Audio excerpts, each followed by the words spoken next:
नमस्कार विद्यार्थी मित्रांनो, विजन गव्हर्मेंट या यूट्यूब चॅनलवरती मी आपले सहर्ष स्वागत करीत आहे.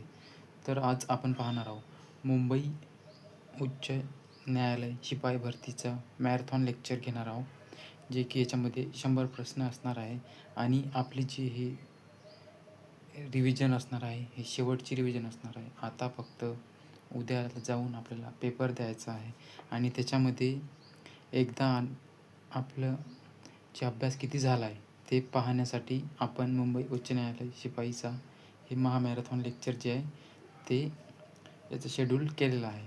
तर हे तुमच्यासाठी एकदम बूस्टर लेक्चर ठरणार आहे. याच्यामध्ये करंट अफेअरचा सुद्धा आम्ही समावेश केलेला आहे. तर तुम्ही जर का आपल्या चॅनलवरती नवीन असाल तर विजन गव्हर्मेंटला सबस्क्राईब करा, लाईक करा आणि शेअर करा. तर त्याच्यानंतर पाहू आपण वेळ वाया न घालता पहिला प्रश्न.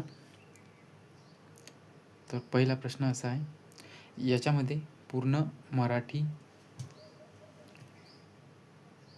जी के आणि करंट अफेअर यांचा समावेश केलेला आहे. तर सुरुवात करू आपण पहिल्या प्रश्नाला. एक ते 100 प्रश्न राहणार आहेत आणि पूर्ण प्रश्न रँडमली टाकलेला आहे मी आणि यावर्षीचा चालू घडामोडीचा सध्या समावेश आहे याच्यामध्ये. तर चला पाहूया पहिला प्रश्न. खालील वाक्यातील प्रयोग ओळखा. तर खालील वाक्यातील प्रयोग विचारलेला आहे.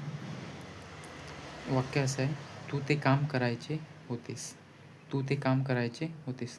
तर याच्यामध्ये ऑप्शन दिलेला आहे, समापन कर्मणी, नवीन कर्मणी, कर्तृभाव संकर आणि प्राचीन कर्मणी. तर आपल्याला माहीत आहे की जेव्हा वाक्याचा कर्ता तू किंवा तुम्ही असतो, तू किंवा तुम्ही असतो आणि क्रियापद आहे ते सप्रत्यय असते, तेव्हा कर्तृ भाव संकर हा प्रयोग होतो. म्हणजे कोणताही संकर प्रयोग होतो जेव्हा वाक्याचा कर्ता तू किंवा तुम्ही असून जर का क्रियापद सप्रत्यय असेल तर ते संकर प्रयोग होत असते कधीही. तर याच्यामध्ये ऑप्शनमध्ये फक्त एकच ऑप्शन आहे असे जे की संकर प्रयोगाचं आहे, म्हणून ऑप्शन सी या प्रश्नाचं उत्तर आहे. त्याच्यानंतर पाहू आपण पुढचा प्रश्न.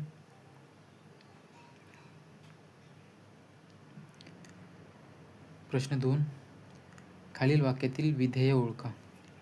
खालील वाक्यातील विधेय ओळखा. तर वाक्य असे आहे, शुभमन गिल आजच्या सामन्यात चांगला खेळला. शुभमन गिल आजच्या सामन्यात चांगला खेळला. तर याच्यामध्ये आपल्याला विधेय विचारलेलं आहे. तर विधेय म्हणजे काय असते, तर साधारण आपल्या भाषेत क्रियापद, क्रियापदला आपण विधेय म्हणतो आणि उद्देश जो असतो त्याला आपण कर्ता असे म्हणतो. तर याच्यामध्ये आपल्याला विधेय ओळखा सांगितले म्हणजे क्रियापद ओळखा सांगितले. तर क्रियापद काय आहे, खेळला. तर याच्यामध्ये ऑप्शन सी या प्रश्नाचं उत्तर आहे, खेळला. आणि याच्यामध्ये शुभमंगल झालं आहे, हे चुकीचं आहे. शुभमन हे या वाक्याचा उद्देश आहे म्हणजे तो की कर्ता आहे. त्यानंतर पाहू आपण पुढचा प्रश्न आणि या प्रश्नाचं उत्तर आहे खेळला, ऑप्शन सी.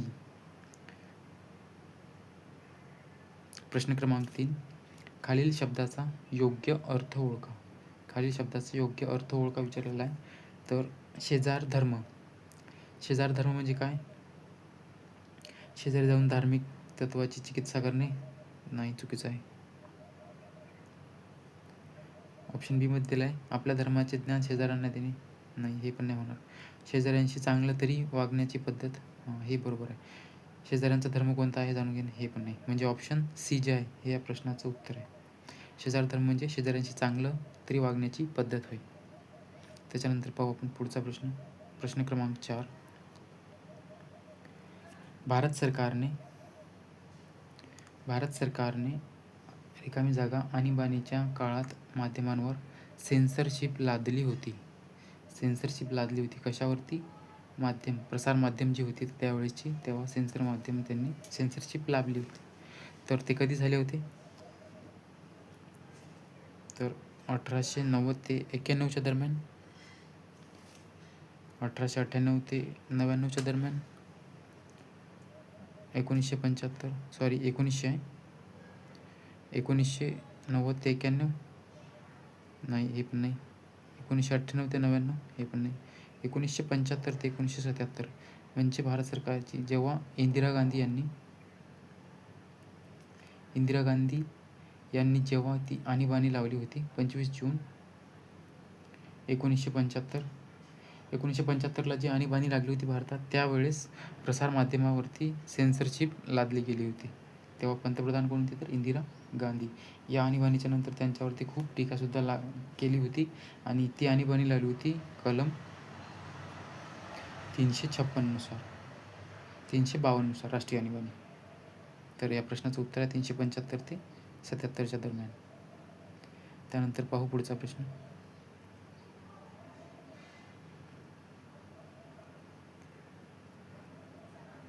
प्रश्न क्रमांक 5. बांगलादेशात ब्रह्मपुत्रा ही कोणत्या नावाने ओळखली जाते? तर बांगलादेशात ब्रह्मपुत्रा ही कोणत्या नावाने ओळखली जाते? तर पहिला ऑप्शन आहे मेघना, दुसरा ऑप्शन दिला आहे याच्यामध्ये जमुना, तिसरा ऑप्शन आहे शारदा आणि चौथा ऑप्शन दिला याच्यामध्ये पद्मा. तर ब्रह्मपुत्रा ही जी नदी आहे, ब्रह्मपुत्रा ही नदी तिबेट येथे मानस सरोवर आहे. मानस सरोवरातून उगम पाहून ती अगोदर पूर्व दिशेला वाहते, त्यानंतर दक्षिण दिशेला येऊन आसाममधून, अरुणाचल प्रदेशमधून आपल्या भारतामध्ये प्रवेश करते आणि त्यानंतर आसाममधून वाहून ती बांगलादेशमध्ये जाते. आणि जेव्हा ती तिबेटमध्ये वाहत असते तेव्हा तिला यांगत्से या नावाने ओळखले जाते. आणि जेव्हा ती भारतामध्ये जेव्हा ती प्रवेश करते तेव्हा तिला दिबांग या नावाने ओळखले जाते. आणि त्यानंतर जेव्हा ती बांगलादेशमध्ये प्रवेश करते तेव्हा तिला जमुना या नावाने ओळखले जाते. आणि तिचा एकूण प्रवास हा 2900 किलोमीटर एवढ्या लांबीचा आहे. म्हणजे या प्रश्नाचं उत्तर आहे ऑप्शन बी, जमुना. बांगलादेशात तिला जमुना नावाने ओळखले जाते. कोणाला? ब्रह्मपुत्रा नदीला. त्याच्यानंतर पाहू आपण पुढचा प्रश्न.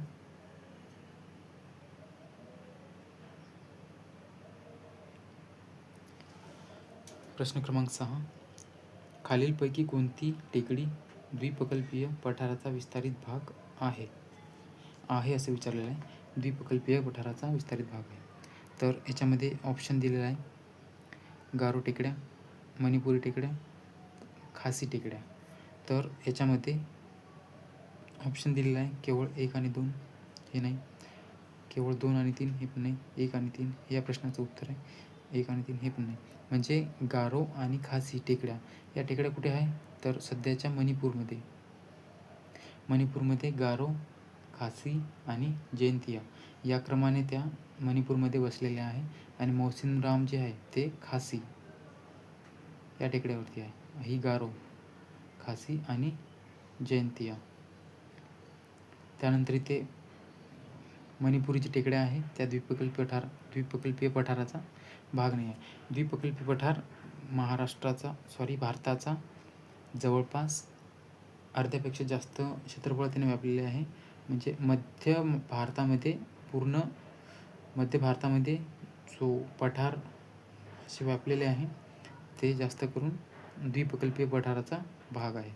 तर याच्यामध्ये गारो आणि खासी या टेकड्यासुद्धा या द्विप्रकल्पीय पठाराचा भाग आहे आणि त्या कुठे आहे तर त्या मणिपूरमध्ये. म्हणून या प्रश्नाचं उत्तर आहे केवळ 1 आणि 3. त्यानंतर पाहू पुढचा प्रश्न.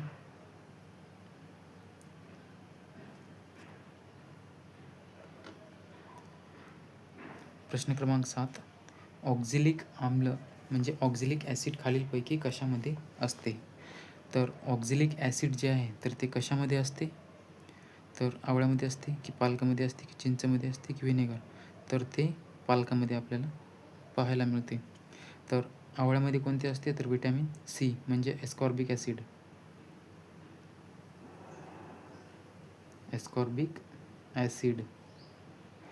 पालकमध्ये ऑक्झॅलिक ॲसिड असते, चिंचेमध्ये टार्टारिक ॲसिड आणि व्हिनेगार म्हणजेच ॲसिटिक ॲसिड.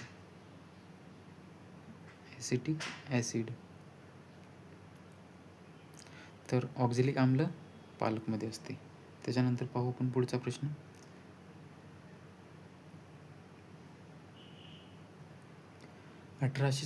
च्या उठावाच्या संदर्भात खालीलपैकी कोणती जोडी योग्य प्रकारे जुळते. तर यामध्ये 1857च्या उठावासंदर्भात दिलेलं आहे. तर ऑप्शन असे आहेत: नानासाहेब कानपूर आणि बिर्जेस कादर लखनौ. तर याच्यामध्ये आहे 1 किंवा 2 यापैकी नाही, केवळ 1, केवळ 2, 1 आणि 2. तर 8व्या प्रश्नाचं जे उत्तर आहे तर ते 1 आणि 2 म्हणजे नानासाहेब कानपूरच्या उठावाचे नेतृत्व करत होते आणि बिर्जेस कादर जे आहे तर ते लखनौचे नेतृत्व करत होते. आणि लखनौमध्ये आणखी एक स्त्री होती, ती बेगम हजरत महल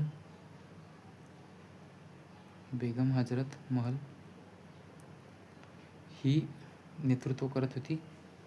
आणि सर्वाधिक वयोवृद्ध नेते जे होते ते बिहार येथून कुंवर सिंह नावाचे, ते एक जमीनदार होते. आणि दिल्ली येथून बहादूर शाह जफर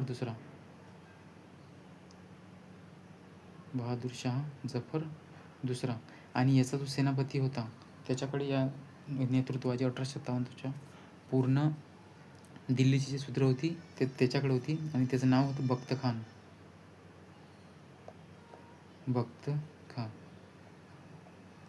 आणि 1857चा उठावा जे आहे त्याची पूर्वनियोजित तारीख होती 31 मे 1857. परंतु मंगल पांडे यांनी ते बराकपूर छावणीमध्ये जे काडतूस प्रकरण झालं होतं त्याबद्दल त्यांनी या उठावाला सुरुवात केली होती. तर या प्रश्नाचं उत्तर आहे 1 आणि 2 दोन्हीही. त्यानंतर पाहू आपण पुढचा प्रश्न.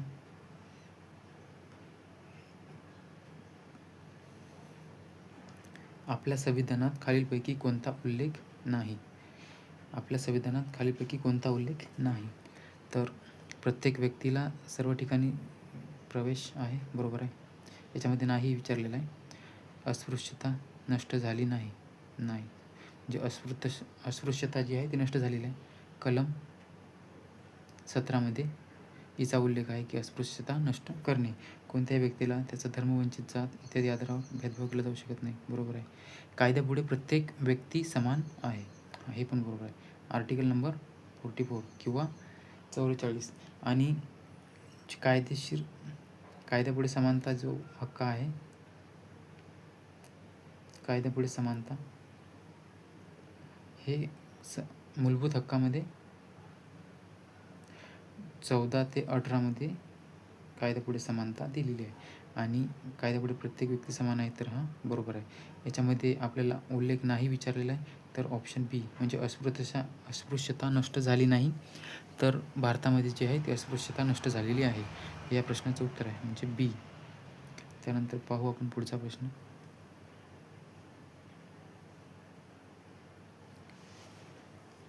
प्रश्न क्रमांक 10. पुढीलपैकी कोणत्या साहित्यात अवताराच्या संकल्पनेची कल्पना मांडली गेली आहे? तर खालीलपैकी कोणत्या साहित्यात अवताराच्या संकल्पनेची मांडणी केली गेली आहे? तर या प्रश्नाचं उत्तर आहे पुराण. पुराणामध्ये अवताराच्या संकल्पनेची मांडणी केली गेली आहे. म्हणजे अवतार, विष्णू अवतार, उदाहरणार्थ वराह अवतार यांसारखी जी संकल्पना आहे तर ते आपल्याला पुराणात पाहायला मिळते. आणि पुराणांची संख्या एकूण 18 आहे. अरण्यके म्हणजे जे ज्ञान आपण अरण्यात जाऊन प्राप्त केले आहे. अरण्यात जाऊन जे ज्ञान प्राप्त केले जाते त्याला अरण्यके म्हणतात. किंवा अरण्यात जाऊन जे वेद वगैरे लिहिले जाते त्याला अरण्यके म्हणतात. वेद 4 वेद आहेत. आणि जातक कथा ज्या आहेत त्या बौद्ध धर्माशी रिलेटेड आहे. आणि एकूण वेद किती आहेत तर 4. पुढे एखादा प्रश्न असेल तर तुम्हाला एक्सप्लेन करतो मी त्याच्याबद्दल. त्यानंतर पाहू आपण पुढचा प्रश्न.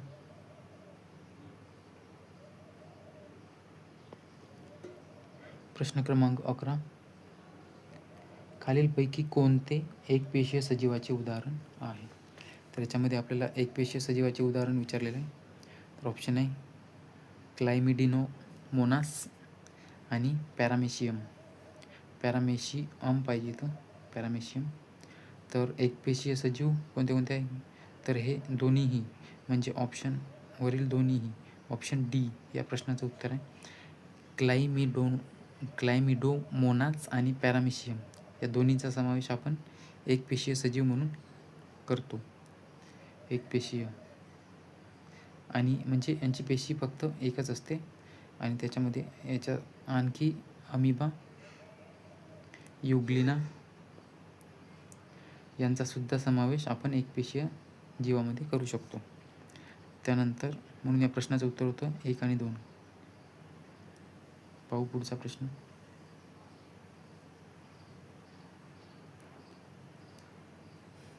डॅश डॅश नावाच्या पुस्तकात बौद्ध संघाचा बनवण्यात आलेले नियम लिहिले गेले होते. तर कशामध्ये, तर घातक, विनयपिटक, सुत्तपिटक किंवा अधिधम्मपिटक. तर या प्रश्नाचं उत्तर आहे विनयपिटक. म्हणजे विनयपिटकामध्ये बौद्ध संघाचं जे नियम वगैरे आहेत तर ते लिहिले गेले होते. तर त्रिपिटक हा जो ग्रंथ आहे, त्रिपिटक हा बौद्ध धर्माचा पवित्र ग्रंथ आहे, बौद्ध धर्माचा. म्हणजे त्याचा अर्थ होतो 3 टोपल्या असा आहे. त्रिपिटकचा अर्थ आहे की 3 टोपल्या. आणि हा ग्रंथ आहे सर्वात जुना ग्रंथ आहे कोणता, त्रिपिटक. आणि हा पाली भाषेमध्ये आपल्याला पाहायला मिळतो. पाली भाषेत याचे लिखाण केलेलं आहे गौतम बुद्धाने. आणि त्यानंतर जे सुत्तपिटक जे आहे, सुत्तपिटक यात बुद्धाची नीतिशास्त्र आणि सिद्धांत यावरील प्रत्यक्ष सूत्रात्मक आणि कथात्मक शिकवण किंवा प्रवचने आपल्याला याच्यामध्ये सांगितलेली आहे सुत्तपिटकमध्ये. आणि विनयपिटकामध्ये काय सांगितलेलं आहे, तर विनयपिटकामध्ये याच्यामध्ये नीतिशास्त्र,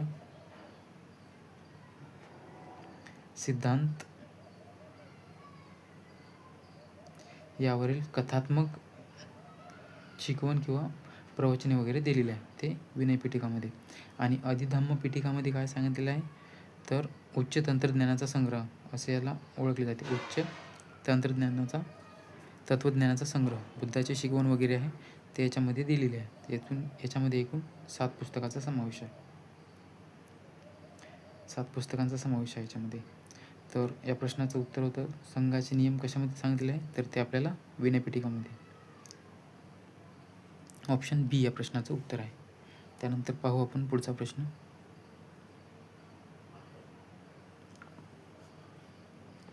प्रश्न क्रमांक 13.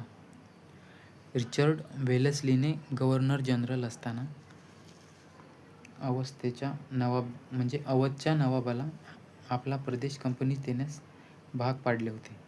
तर रिचर्ड वेलस्ली होता, त्याने कधी अवधच्या नवाबाला, अवध आहे हा इथे, अवधच्या नवाबाला आपला प्रदेश कंपनीस देण्यास भाग पाडले. तर या प्रश्नाचं उत्तर आहे 1801. रिचर्ड वेलस्ली हा लॉर्ड वेलस्लीचा भाऊ होता, रिचर्ड वेलस्ली. आणि वेलस्लीने जेव्हा 1799 जेव्हा त्यांनी तैनाती फौज ही आणली होती, तैनाती फौज रिचर्ड वेलस्लीने आणली होती, तर ही जी आहे अवधवरती लागू केली. आणि त्याच्यामुळे कंपनीला त्याचा जो प्रदेश आहे तो म्हणजे देण्यास भाग पाडला. कोणा, रिचर्ड वेलस्लीने अवधच्या नवाबाला. तर ते कधी घडले होते, तर 1801 मध्ये. त्यानंतर पाहू आपण पुढचा प्रश्न. आणि सर्वात अगोदर जो तैनाती फौज आहे ती कोण स्वीकारली होती, तर ती निजामाने स्वीकारली होती. आणि मराठाचा अस्त झाला 1802 मध्ये. ती दुसरा बाजीराव जो आहे, दुसरा बाजीराव याने ती स्वतःहून आपत्ती आपल्यावरती ओढवून घेतली होती आणि तैनाती फौज लागू केली होती 1802 मध्ये. तर या प्रश्नाचं उत्तर आहे ते अवधला कधी देण्यास भाग पाडले होते, तर 1801 या प्रश्नाचं उत्तर आहे. त्यानंतर पाहू आपण पुढचा प्रश्न.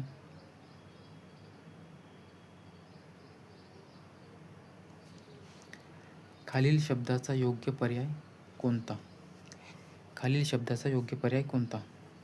मोजके असे बोलणारा. मोजके असे बोलणारा म्हणजे कोण होतो, वाचाळ होतो का, नाही. बडबडा, नाही. बोलका नाही, मितभाषी. हे अलंकारिक शब्द आहे. अलंकारिक शब्द आहे हा मितभाषी. मोजकेसे बोलणारा म्हणजे मितभाषी होतो. त्यानंतर पाहू पुढचा प्रश्न.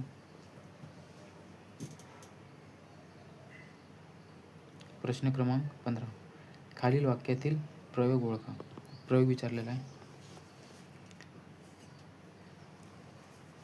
तरी अवधान ऐकले दिजे, मग सर्व सुखसी पात्र होईचे. तर ही वाक्यपंक्ती दिली आहे आणि याच्यामधलं आपल्याला प्रयोग ओळखायला सांगितलं आहे. तर ही कशाचे उदाहरण आहे? तर हे प्राचीन कर्मणीचे उदाहरण आहे. तर ते ज्या शब्दाच्या शेवटी ज, जी, जे यांसारखे शब्द असतात आणि ही जी रचना असते ज, जीची, तेव्हा ते प्राचीन कर्मणी प्रयोग होतो. शक्य कर्मणी म्हणजे जेव्हा एखादे कार्य करण्यास शक्य असते. उदाहरणार्थ, मला एवढे चालवते, मला आता खाववते, यासारखे उदाहरण जे आहे म्हणजे क्रियापदाला, कर्त्याला जी कार्य शक्य असते ती शक्यर्थ कर्मणी याच्यामध्ये मोडतात. आणि समापन कर्मणीमध्ये कार्य समाप्त झाल्याचे सूचित होते. समाप्त झाल्याचे सूचित होते ज्याच्यामधून, तेव्हा तो समापन कर्मणी. आणि नवीन कर्मणी जो आहे, नवीन कर्मणी याच्यामध्ये कडून प्रत्यय असते, तेव्हा हा कर्त्याला कडून प्रत्यय असतो. कर्त्याला कडून प्रत्यय असते तेव्हा ते नवीन कर्मणी प्रयोग होतो. तर याच्यामध्ये या वाक्यपंक्तीची जी रचना आहे कोणत्या प्रयोगाची आहे? तर ती प्राचीन कर्मणी या प्रयोगाची दिलेली आहे.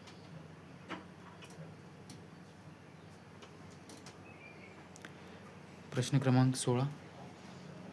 खालील वाक्याचे नकारार्थी वाक्यात रूपांतर केलेले अचूक वाक्य ओळखा. तर नकारार्थी वाक्याचे रूपांतर केलेले अचूक वाक्य ओळखा. तर याच्यामध्ये ऑप्शन दिलेलं आहे. पहिलं वाक्य दिलेलं आहे, रांजण भरलेले आहे. तर नकारार्थीमध्ये मी त्या दिवशीच्या लेक्चरमध्ये सुद्धा तुम्हाला सांगितलं होते यासारखे वाक्य कसे ओळखायचे. तर याच्यामध्ये काय करायचं, जेव्हा होकारार्थी वाक्य दिलेलं राहते त्याला आपण नकारार्थी बनवताना याच्यामधला जो शब्द असतो त्याच्या विरुद्धार्थी शब्द पाहायचा. उदाहरणार्थ, इथे रांजण भरलेले आहे, तर भरलेले आहेच्या विरुद्धार्थी काय होते? भरल्याचा विरुद्ध रिकामा. म्हणजे याच्यामध्ये कोणता ऑप्शन आहे? रांजण रिकामा आहे. तर इथे नकारार्थी विचारलेला आहे, रिकामा आणि नाही. नकारार्थीमध्ये करत आहो ना आपण, त्यामुळे शेवटी क्रियापद नाही पाहिजे. इथे भरल्याचा विरुद्धार्थ रिकामी. रिकामी ठीक आहे, पण याच्यानंतर आहे दिलेला आहे म्हणजे हे ऑप्शन नाही. भरलेला दिला आहे म्हणजे हे पण नाही. रिकामी नाही, तर इथे दिलेलं आहे म्हणजे ऑप्शन 3 हे या प्रश्नाचं उत्तर आहे. रांजण कोणी भरले हे तर प्रश्नार्थक होणार. ही ट्रिक एकदम सोपी आहे आणि याच्यानुसार तुम्ही कितीही मोठा ऑप्शन किंवा प्रश्न असला तर ते सोडवू शकता. म्हणून या प्रश्नाचं उत्तर आहे रांजण रिकामा नाही. त्यानंतर पाहू आपण पुढचा प्रश्न. खालीलपैकी कोणी पेशीतील केंद्रकाचा शोध लावला? केंद्रकाचा आहे तो. तर केंद्रकाचा शोध कोणी लावला? तर पुर्किंजने लावला का? नाही. लेव्हनहुक? नाही. रॉबर्ट हुकने तर पेशीचा शोध लावला, ते 1655च्या दरम्यान. आणि रॉबर्ट ब्राऊन. म्हणून या प्रश्नाचं उत्तर आहे ऑप्शन सी. रॉबर्ट ब्राऊनने जे आहे ते पेशी केंद्रकाचा शोध लावला. याने प्रोटोप्लाझम, पेशीमधील जे प्रोटोप्लाझम असते याचा शोध लावला, प्रोटोप्लाझमचा शोध. लेव्हनहुकने जिवंत पेशीचा शोध लावला, जिवंत पेशी. आणि रॉबर्ट हुकने जे आहे ते मृत पेशीचा शोध लावला. त्याने एका जी वाळलेले झाड राहते त्याचा काप घेऊन त्याने सूक्ष्मदर्शिकाखाली पाहिले असता त्याला जेव्हा अशी छोटी छोटी सेल दिसली, छोटी छोटी जी घर दिसली, तर त्याला त्यांनी सेल नाव दिले. तर सेलचा अर्थ होते बंदिस्त जागा.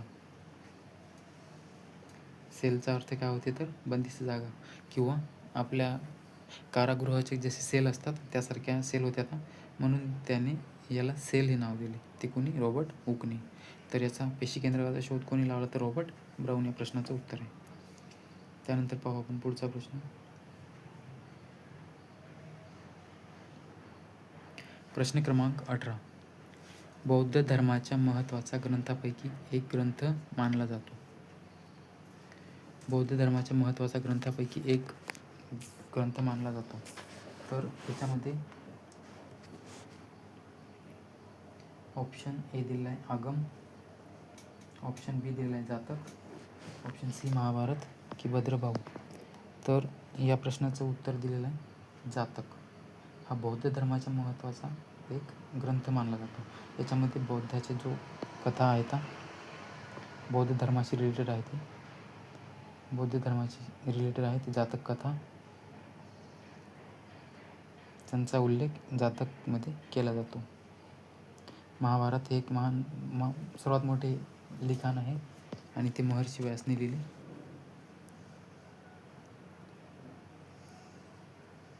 भद्रबाहू हा एक राजा होता. तर या प्रश्नाचं उत्तर आहे कोणता ग्रंथ होता, तर तो जातक. त्यानंतर पाहू आपण पुढचा प्रश्न. प्रश्न क्रमांक 19. रबर कोणत्या प्रकारच्या वनस्पतीशी संबंधित आहे? म्हणजे रबर हा कोणत्या प्रकारच्या वनस्पतीमध्ये आढळला जातो? तर तो डोंगराळमध्ये आढळला जातो का? उष्णकटिबंधीय सदाहरित वने, उष्णकटिबंधीय पानझडी वने व खारफुटी वने. तर रबर जो आहे तर तो उष्णकटिबंधीय सदाहरित वने.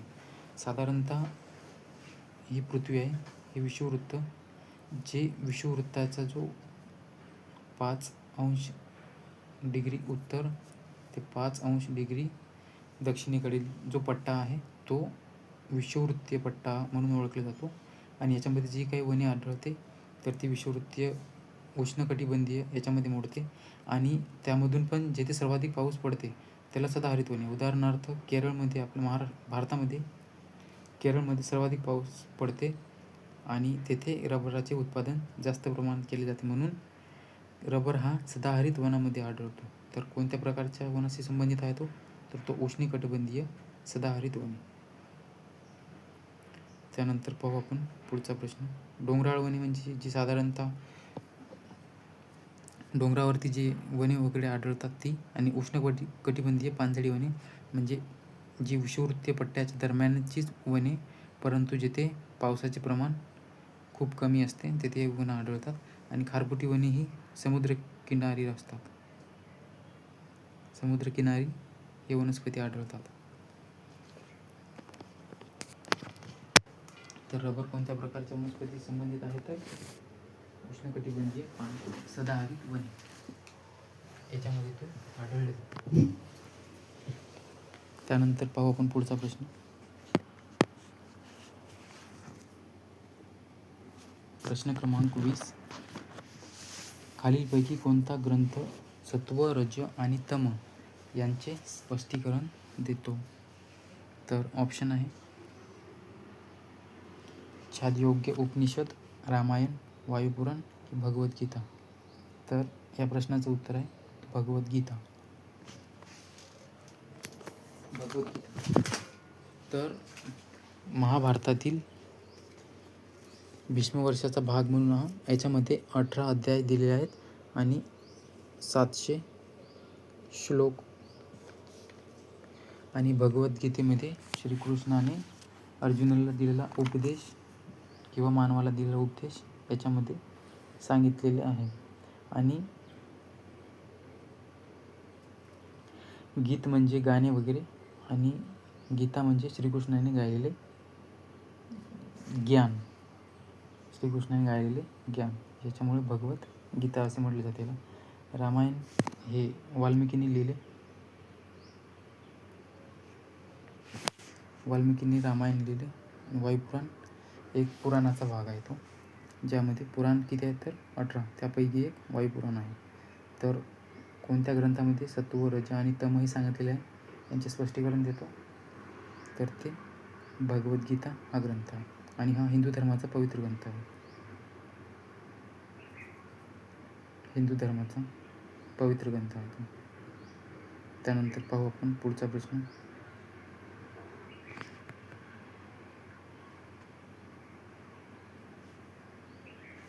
भारतातील कोणत्या टेकड्यांच्या दक्षिणेकडील मोहसिनराम येथे सर्वाधिक पाऊस पडतो? तर भारतातील कोणत्या टेकड्याच्या दक्षिणेकडील मोहसिनराम येथे सर्वाधिक पाऊस पडतो? तर गारो, नागा, खासी की जयंतिया. तर तुम्हाला मागच्याच प्रश्नामध्ये सांगितलं होतं मी, ते मोहसिनराम हे जे आहे ते खासी टेकड्यामध्ये पाहायला मिळते. अगोदर गारो, त्यानंतर खासी आणि त्यानंतर जयंतिया. तर मोहसिनराम जे आहे तर ते खासी टेकड्यावरती पाहायला मिळते. आणि भारतातीलच नाही तर ते जगातील सर्वाधिक पाऊस जे आहे तर ते खासी टेकड्यावरती पाहायला आपल्याला मिळतो. म्हणून या प्रश्नाचं उत्तर आहे खासी टेकड्या. गारो मणिपूरमध्येच, नागा टेकड्या नागालँडमध्ये आणि जयंतिया यासुद्धा मणिपूरमध्येच, सॉरी मेघालयमध्ये.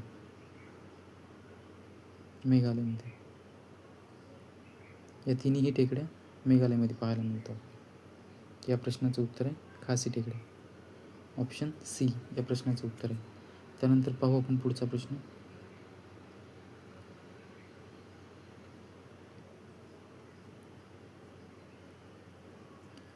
पहिली इंग्रजी वखार हुबळी नदीच्या काठावर रिकामी जागा यावर्षी उभारण्यात आली. तर पहिली वखार जी होती इंग्रजांची हुबळी नदीच्या काठी कोलकाता येथे कधी उभारण्यात आली होती? तर 1632, 1651, 1617 की 1600? तर या प्रश्नाचं उत्तर आहे 1651मध्ये इंग्रजांची जी वखार होती ती हुबळी नदीच्या काठावर त्यांनी उभारली होती, म्हणजे ती कोलकाता येथे उभारली होती. आणि 1600मध्ये ब्रिटिश ईस्ट इंडिया कंपनीची स्थापना झाली होती. म्हणून या प्रश्नाचं उत्तर आहे 1651, ऑप्शन बी.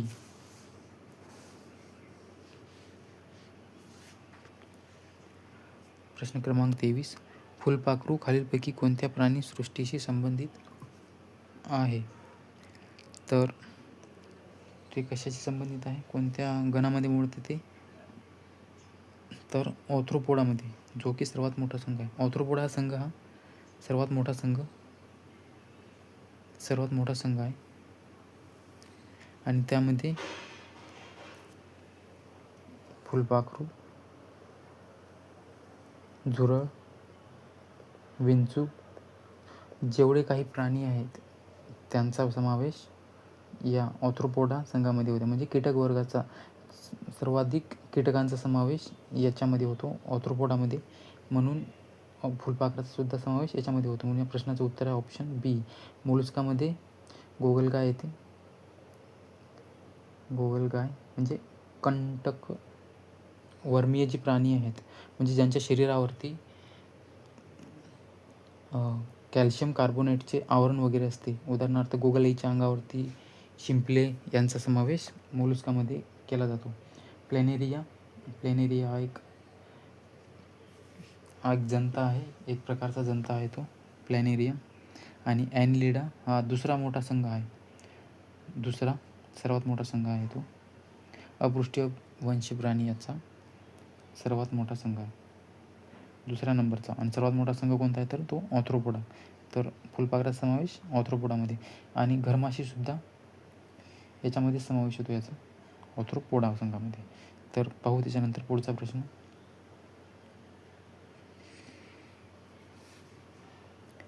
प्रश्न क्रमांक 24. खालीलपैकी शब्दाचा योग्य अर्थ ओळखा. तर प्रश्न दिलेला आहे दररोज प्रसिद्ध होणारे. दररोज प्रसिद्ध होणारे म्हणजे दैनिक, म्हणजे दररोज प्रसिद्ध होणारे. तर त्रैमासिक हे 3 महिन्यांनी प्रसिद्ध होणारे.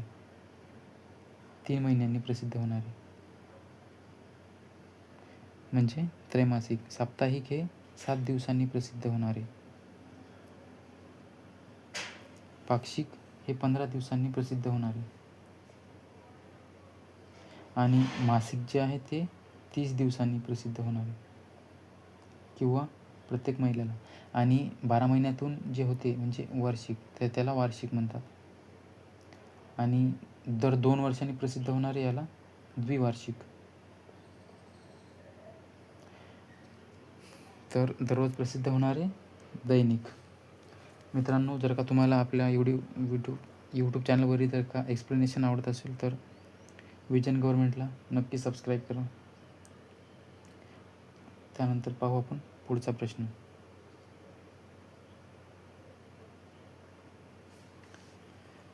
प्रश्न क्रमांक 25. खालील शब्दाचे नकारार्थी वाक्यात रूपांतर झालेले अचूक वाक्य ओळखा. तर नकारार्थी वाक्यात रूपांतर ओळखायचे आहे. तर याच्यामध्ये दिलेलं आहे लांडोर मादी आहे. लांडोर मादी आहे म्हणजे लांडोर नर नाही. लांडोर मादी आहे का हे प्रश्नार्थक होणार. लांडोर नर आहे, लांडोर मादी नाही. तर याचे आपल्याला नकारार्थी शोधायचे म्हणजे लांडोर मादी आहे म्हणजे लांडोर नर नाही या प्रश्नाचं उत्तर आहे. लांडोर मादी नाही हे तर नकारार्थीच होणार. तर याच्यामध्ये ऑप्शन ए जे आहे हे या प्रश्नाचं उत्तर आहे. म्हणजे लांडोर मादी आहे म्हणजे लांडोर नर नाही म्हणजे ती मादी आहे. विरुद्धार्थी, नरच्या विरुद्धार्थी मादी, म्हणून या प्रश्नाचं उत्तर ए.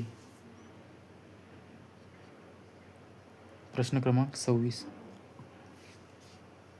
खालील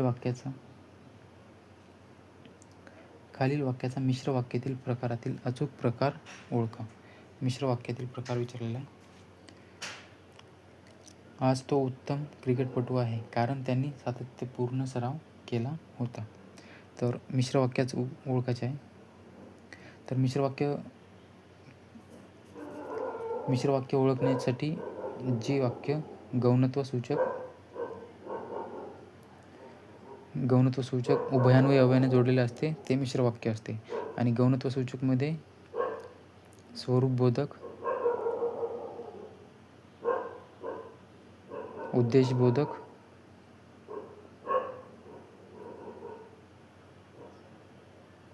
संकेतबोधक आणि कारणबोधक यांसारख्या ज्या उभयान्वयी अव्ययाने जोडलेले वाक्य मिश्र वाक्य असते. तर आपल्याला कारणबोधक जे दिलेलं आहे याच्यामध्ये कारणने जोडलेले आहे ते कारणबोधकमध्ये येते, म्हणून याचं उत्तर ऑप्शन डी हे आहे. संकेतबोधक जर तरने वाक्य जोडलेलं असते. उद्देशमध्ये उद्देश दिलेला असतो आणि स्वरूपबोधकमध्ये स्पष्टीकरण किंवा खुलासा दिलेला असतो तेव्हा ते स्वरूपबोधक वाक्य होते. पण याच्यामध्ये आपल्याला कारणने जोडलेलं आहे ते दोन वाक्य, म्हणून कारणबोधक या प्रश्नाचं उत्तर आहे. त्यानंतर पाहू आपण पुढचा प्रश्न.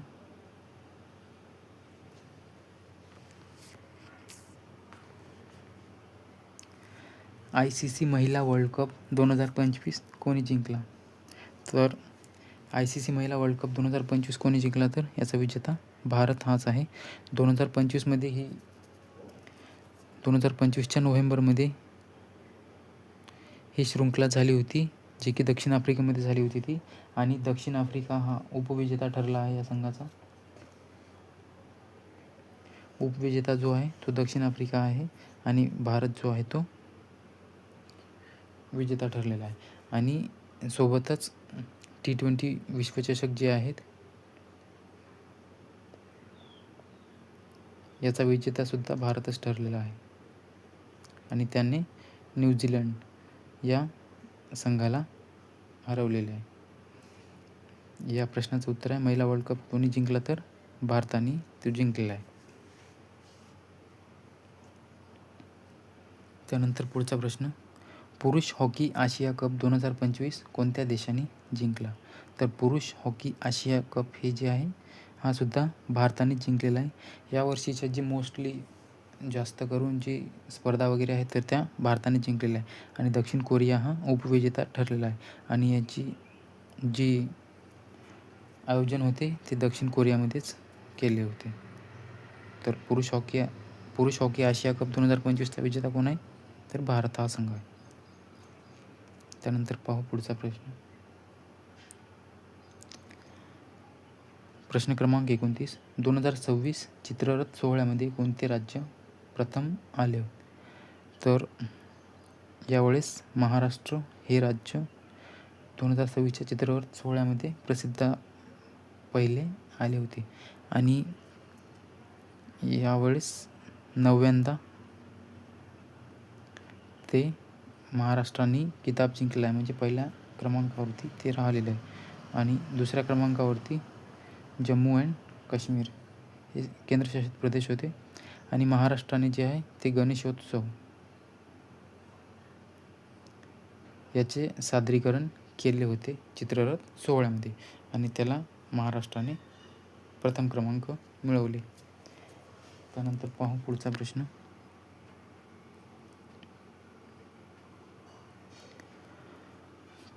प्रश्न क्रमांक 30.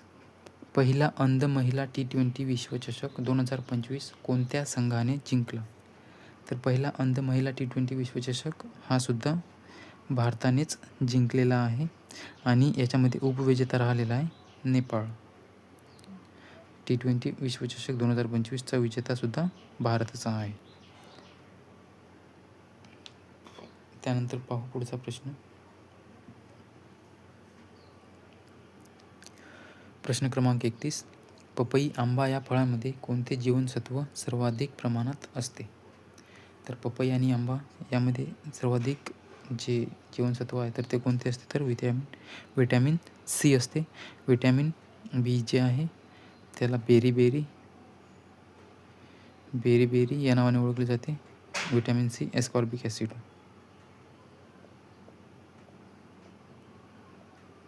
आणि याच्या कमतरतेमुळे स्कर्वी हा रोग होतो याच्यामुळे. आणि मुडदूस विटॅमिन डी आणि रातंधळेपणा विटॅमिन ए. आणि पपई आंबा याच्यामध्ये कोणते जीवनसत्व असते? तर विटॅमिन सी. त्यानंतर पाहू पुढचा प्रश्न. भारतातील 15वी जनगणना कोणत्या वर्षी पार पडली? तर भारतातील 15वी जनगणना 2011 पार पडली आणि ती स्वातंत्र्यानंतरची 7वी जनगणना होती. 7वी जनगणना होती ती स्वातंत्र्यानंतरची. आणि पहिली जी जनगणना आहे ती 1872 लॉर्ड मेयो यांच्या कार्यकाळामध्ये झाली होती. आणि पहिली नियमित जी आहे ही जनगणना ती 1881 लॉर्ड रिपन, तत्कालीन गव्हर्नर जे होते लॉर्ड रिपन, उदारमतवादी म्हणून यांना ओळखले जाते, त्यांनी नियमित जनगणना केली होती. आणि स्वातंत्र्यानंतरची 15वी जी आहे ती 2011. आणि सध्याची जी रिसेंटली जनगणना आहे ती सुद्धा सुरू झालेली आहे 2027.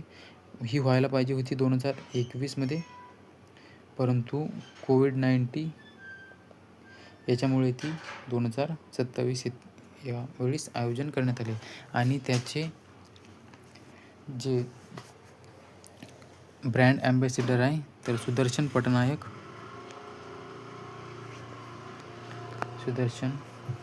पटनायक यांची नेमणूक केलेली आहे. तर 15वी ही जनगणना आहे 2011ची. आणि 2027ची जी जनगणना होणार आहे ती भारतातील 16वी जनगणना होणार आहे आणि स्वातंत्र्यानंतरची 8वी जनगणना. या प्रश्नाचं उत्तर आहे ऑप्शन ए. त्यानंतर पाहू पुढचा प्रश्न. प्रश्न क्रमांक 33. गॅम्बियन तापाची प्रमुख लक्षणे खालीलपैकी कोणते? तर गॅम्बियन तापाची जे प्रमुख लक्षण आहे तर ते कोणते आहे? तर तीव्र डोकेदुखी. यामुळे गॅम्बियन ताप हा एखादा डास डसल्यामुळे होतो, ज्याच्यामध्ये तीव्र डोकेदुखी होते. आणि डायरिया म्हणजे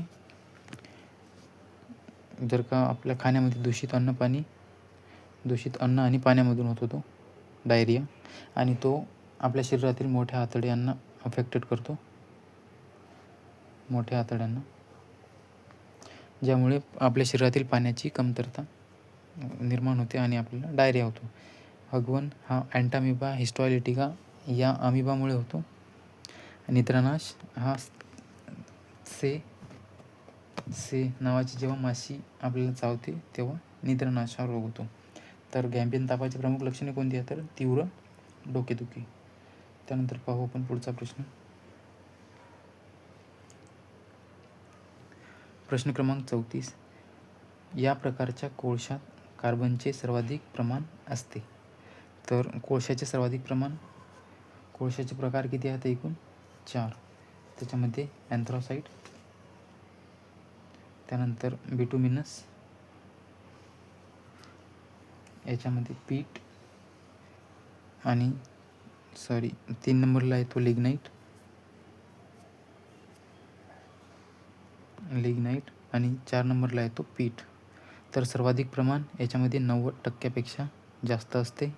याच्यामध्ये 60 ते 80, याच्यामध्ये 40+ म्हणजे 40% जास्त, आणि याच्यामध्ये 20% जास्त असते पीठ या कोळशामध्ये. तर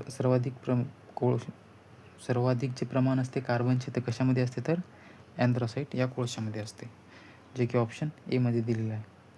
त्यानंतर पाहू पुढचा प्रश्न. भारतामध्ये घरगुती वापरासाठी असणारी सर्व विद्युत यंत्रे साधारणपणे किती व्होल्ट दाबावर चालतात? तर ऑप्शन डी म्हणजे 230 व्होल्ट एवढ्या दाबावरती घरगुती जी यंत्रे वगैरे असतात त्यांना 230 व्होल्टचा पुरवठा केला जातो. आणि ते AC म्हणजे अल्टरनेटिव्ह करंट याच्यामधून ती आपल्या घरामध्ये आलेली असते. तर या प्रश्नाचं उत्तर आहे ऑप्शन डी.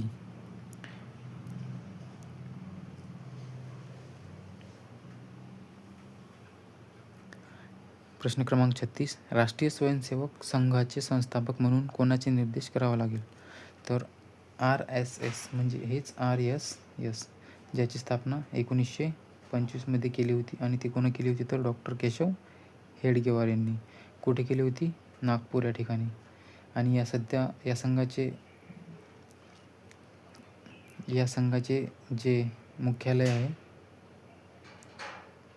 ते सध्या नागपूरमध्येच आपल्याला पाहायला मिळते. तर राष्ट्रीय सेवक संघ म्हणजे RSSची स्थापना 1925ला डॉक्टर केशव हेडगेवार यांनी केली होती.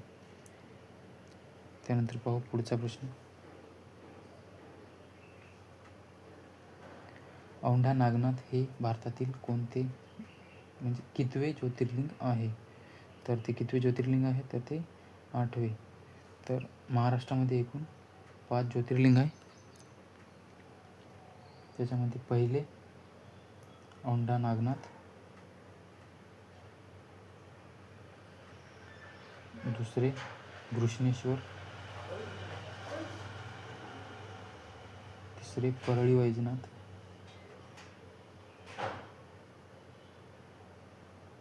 चौथे भीमाशंकर, आणि पाचवे जर का तुम्हाला माहीत असेल तर तुम्ही कमेंट बॉक्समध्ये सांगून द्या. तर औंढा नागनाथ हे 8वे भारतातील ज्योतिर्लिंग आणि पूर्ण भारतामध्ये 12 ज्योतिर्लिंग आहेत. तर या प्रश्नाचं उत्तर आहे ऑप्शन ए.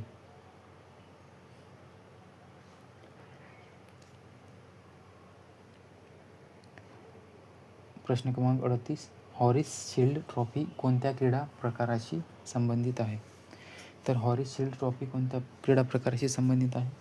तर ऑप्शन डी म्हणजे क्रिकेट संघाशी ही ट्रॉफी संबंधित आहे. क्रिकेट संघाशी आणखी Deodhar trophy, Ranji trophy, Indian premier league IPL या ज्या ट्रॉफी आहेत त्या क्रिकेट संघाशी संबंधित आहे. फुटबॉल संतोष ट्रॉफी आणि हॉकी मेजर ध्यानचंद या ट्रॉफी जी आहे हॉकी संघाशी म्हणजे हॉकी या क्रीडा प्रकाराशी संबंधित आहे. आता हॅरी शिल्ड कशी संबंधित आहे, तर ती क्रिकेट खेळाशी संबंधित आहे. म्हणून प्रश्नाचं उत्तर आहे ऑप्शन डी. त्यानंतर पाहू पुढचा प्रश्न. छत्रपती शाहू महाराज सिंहासनावर कोणत्या वर्षी बसले? तर छत्रपती शाहू महाराज सिंहासनावर कोणत्या वर्षी बसले? तर इथे ऑप्शन चुकीचा आहे हा ऑप्शन. तर 1894 मध्ये ते सिंहासनावर बसले. आणि त्यांचे जे नाव होते ते यशवंत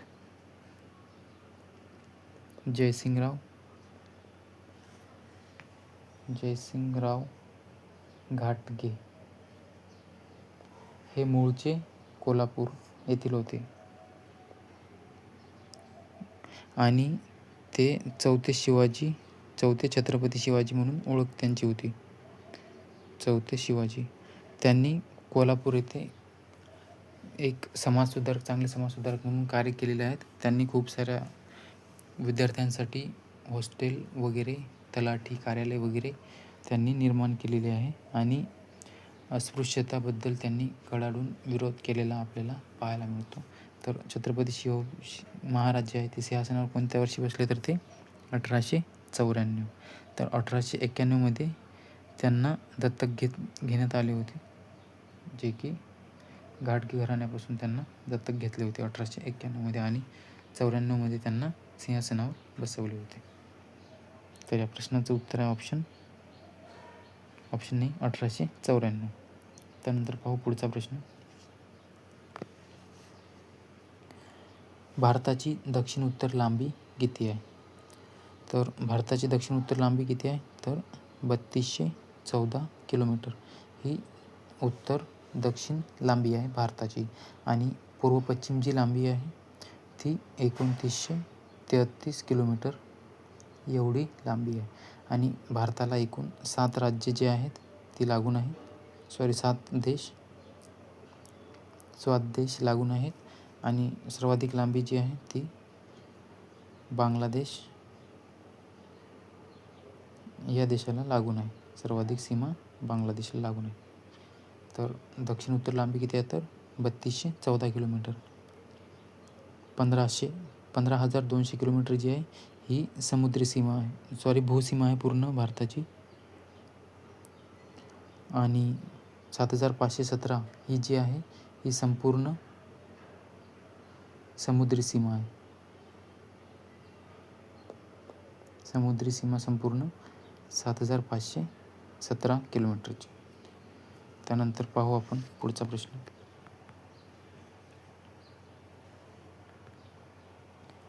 यशदा, इथे यशोदा झालेलं आहे. यशदा आहे ही. यशदाची स्थापना खालीलपैकी कोणत्या वर्षी झाली? तर यशदाची स्थापना कोणत्या वर्षी झाली तर 1990मध्ये झालेली आहे. आणि याचे मुख्यालय जे आहे, यशदाची स्थापना मुख्यालयाचे कुठे आहे तर पुण्यामध्ये याचे मुख्यालय आहे यशदा.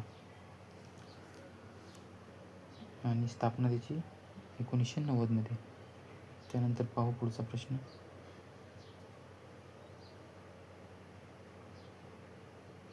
प्रश्न क्रमांक 42. महाराष्ट्र धर्म नावाचे मासिक कोणी सुरू केले? तर महाराष्ट्र धर्म नावाचे मासिक जे आहे ते कोणी सुरू केले तर आचार्य विनोबा भावे यांनी हे महाराष्ट्र धर्म नावाचे मासिक जे आहे हे सुरू केले. तर विनोबा भावे यांनी धुळे येथे कारागृहात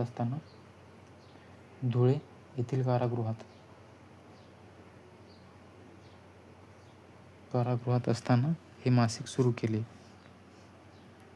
याचा हेतू काय होता तर त्यांचे महाराष्ट्र धर्म या संकल्पनेचा प्रसार करणे आणि आध्यात्मिक विचार लोकांपर्यंत पोहोचविणे हे या महाराष्ट्र धर्म मासिकाचा उद्देश होता.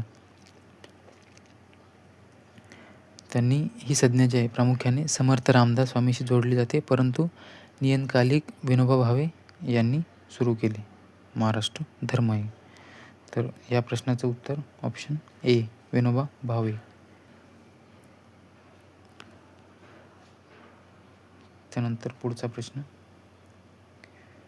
भारतीय लष्करातील सर्वोच्च पुरस्कार कोणते?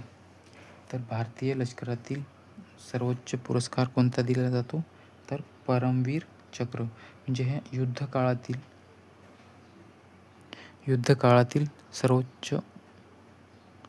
सर्वोच्च म्हणजे परमवीर चक्र हे पुरस्कार दिला जातो युद्धकाळातील. आणि शांतकाळातील शौर्य, वीर आणि महावीर हे तिन्ही म्हणजे चारही ऑप्शन जे आहे ते युद्धकाळादरम्यान म्हणजे भारताचे युद्ध दुसऱ्या देशासोबत चालू असताना जर का कोणत्या सैनिकाने जर का चांगली कामगिरी केली तर त्यांना परमवीर चक्र दिला जातो. आणि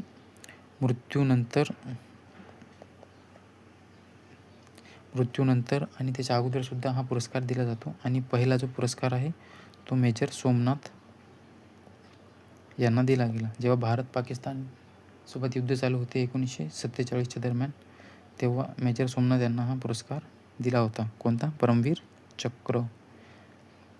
तर या प्रश्नाचं उत्तर ऑप्शन डी. त्यानंतर पाहू पुढचा प्रश्न. प्रदूषित पाण्यात रिकामी जागाचे प्रमाण कमी असते. तर प्रदूषित पाण्यात रिकामी जागाचे प्रमाण कमी असते. तर कशाचे प्रमाण कमी असते? कार्बन डायऑक्साईडचे की हायड्रोजनचे की ऑक्सिजनचे की नायट्रोजनचे? तर जे प्रदूषित पाणी असते त्याच्यामध्ये ऑक्सिजनचे प्रमाण जे आहेत ते आपल्याला कमी पाहायला मिळते. ऑक्सिजन म्हणजे O2 आणि H2O म्हणजे पाणी. जर का पाण्यामध्ये ऑक्सिजनची पातळी जर का जास्त असेल तर ते पाणी कमी प्रदूषित आहे असे म्हटले जाते. आणि जर का पाण्यातला ऑक्सिजन जो आहे तो कमी झाला तर पाणी प्रदूषित आहे असे म्हटले जाते. म्हणजे ज्या नद्या शहरामधून वाहत जातात, आजूबाजूला शहरांची लोकसंख्या वगैरे जास्त असते नदीच्या काठी, आणि त्यांच्याद्वारे जे केलेला कचरा वगैरे आहे तो नदीमध्ये टाकते, आणि त्यामुळे तेथील पाण्यातील जी परिसंस्था आहे ती नष्ट वगैरे होऊन किंवा पाणी प्रदूषित होऊन त्यामधील ऑक्सिजनची जी पातळी आहे ती आपल्याला कमी पाहायला मिळते. म्हणून कोणतीही नदी शहराजवळ आली की सर्वाधिक प्रदूषित होताना आपल्याला दिसते. उदाहरणार्थ मुंबईमधील मिठी नदी आणि पुण्यामधील मुळा आणि मुठा नदी. आणि गंगा नदी, सर्वाधिक प्रदूषित नदी जर का कोणती असेल तर ती गंगा नदी ही आहे. तर पाण्यातील प्रदूषित प्रमाण कशाचे असते कमी? ऑक्सिजनचे दिलेले असते. त्यानंतर पाहू पुढचा प्रश्न.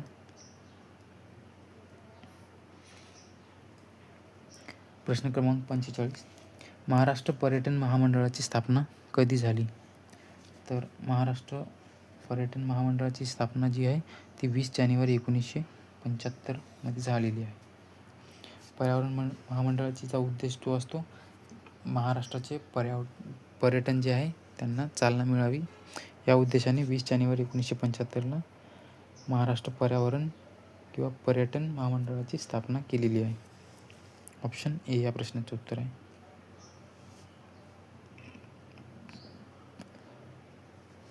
पुढीलपैकी कोणते भारतीय राज्यघटनेचे कलम हे समान नागरी कायद्यासंदर्भात आहे?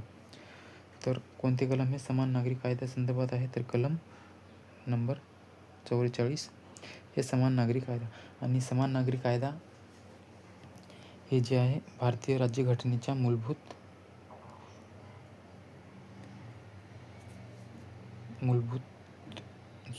नाही मार्गदर्शक तत्वामध्ये याचा उद्देश आहे, उल्लेख आहे. मार्गदर्शक तत्व याच्यामध्ये याचा उल्लेख दिलेला आहे. आणि पहिले समान नागरी कायदा लागू करणारे जे पहिले राज्य आहे तर ते उत्तराखंड, आणि त्यानंतर 2 नंबरला गोवा. समान नागरी कायद्याचे कलम 40 आणि कलम 40 जे आहे 44 आणि कलम 40 जे आहे ते ग्रामपंचायतीचे संघटन. ग्रामपंचायतीचे संघटन जे दिलेले आहे तर ते कलम 40 मध्ये. कलम 51 ए मध्ये दिलेले आहे मार्गदर्शक तत्वे जी आहे तर ती कलम 51 मध्ये दिलेली आहे.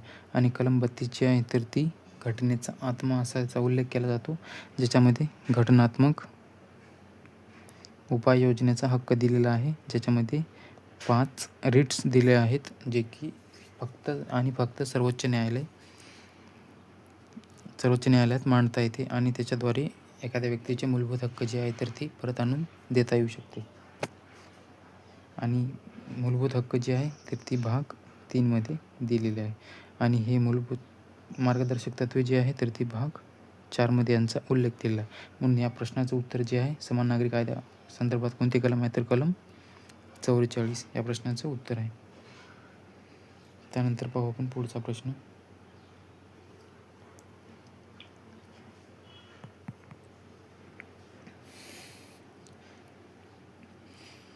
महाराष्ट्रात सध्या किती जिल्ह्यांना समुद्रकिनारा लाभलेला आहे? तर महाराष्ट्रात किती जिल्ह्यांना समुद्रकिनारा लाभलेला आहे? तर ऑप्शन सी या प्रश्नाचं उत्तर आहे, म्हणजे 6 जिल्हे जे आहेत महाराष्ट्रातील त्यांना समुद्रकिनारा लाभलेला आहे. तर सर्वाधिक समुद्रकिनारा जो आहे तो रत्नागिरीला लागलेला आहे, जो की 237, आणि सर्वात कमी जो आहे तो ठाणेला लागलेला आहे, जवळपास 27 किलोमीटर,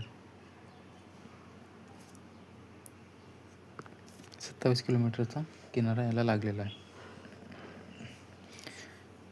त्यानंतर पाहू आपण पुढचा प्रश्न. तर या प्रश्नाचं उत्तर आहे 6.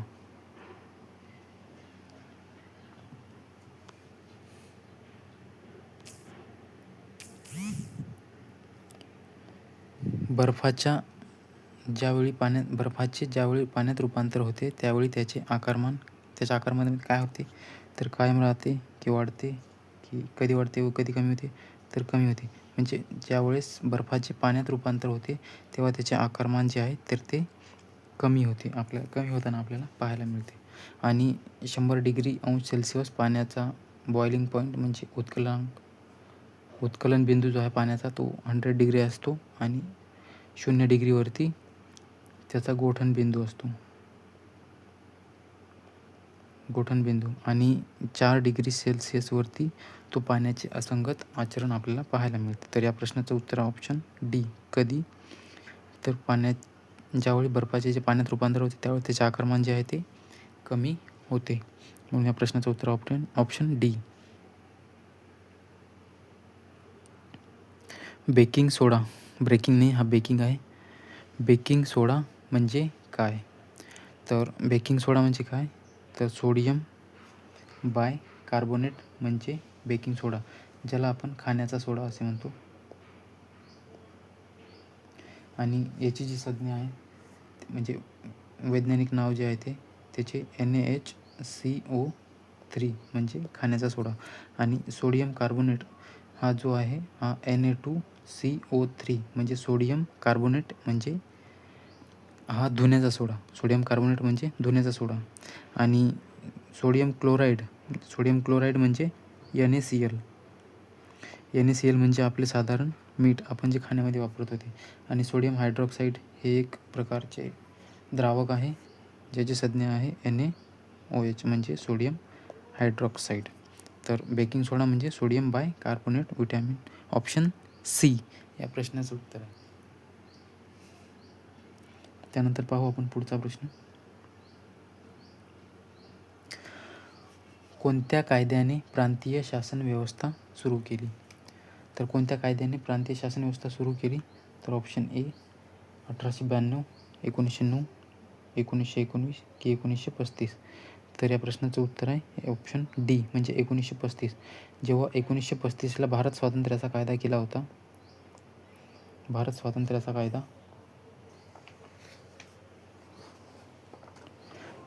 त्यानुसार भारतामध्ये प्रांतीय निवडणुका घेतल्या होत्या आणि त्याच्यामध्ये 1937मध्ये या निवडणूकमध्ये काँग्रेस पक्षाने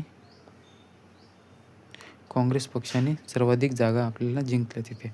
आणि प्रांतीय शासन व्यवस्था कधी आली, तर 1935मध्ये. आणि सध्याचे जे राज्यघटना आहे तर त्यामधील सर्वाधिक भाग आपल्याला 1935च्या कायद्यामधून जसाच तसा घेतलेला आपल्याला दिसतो. तर प्रांतीय शासन व्यवस्था 1935ची आहे. त्यानंतर पाहू आपण पुढचा प्रश्न.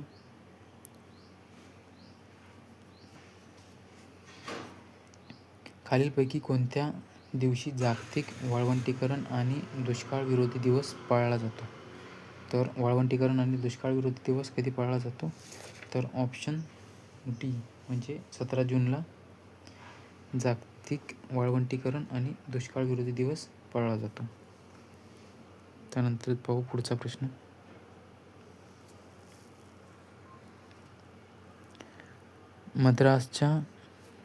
मद्रासची जी रयतवारी व्यवस्था होती त्याशी कोणाचा संबंध होता, तर ती मेटकाफ आहे. तो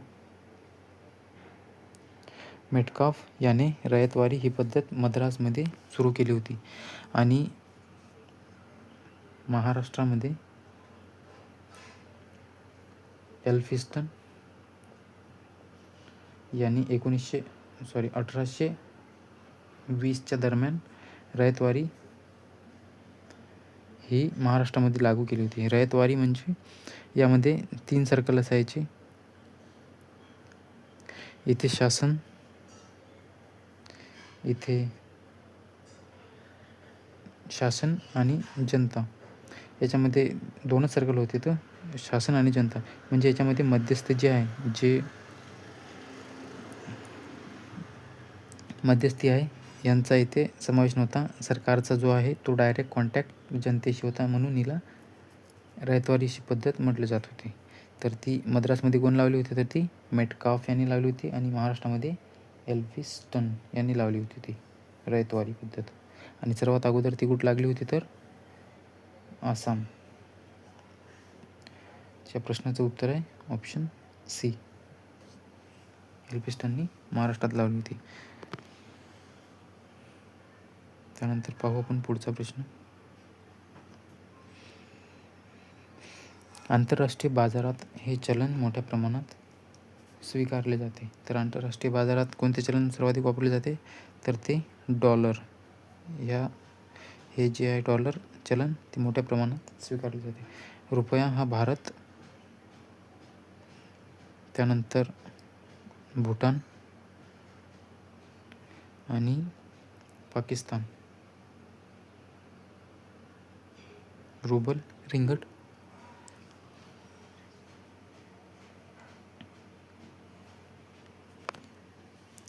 रुबल जो आहे ते रशियाचे आहे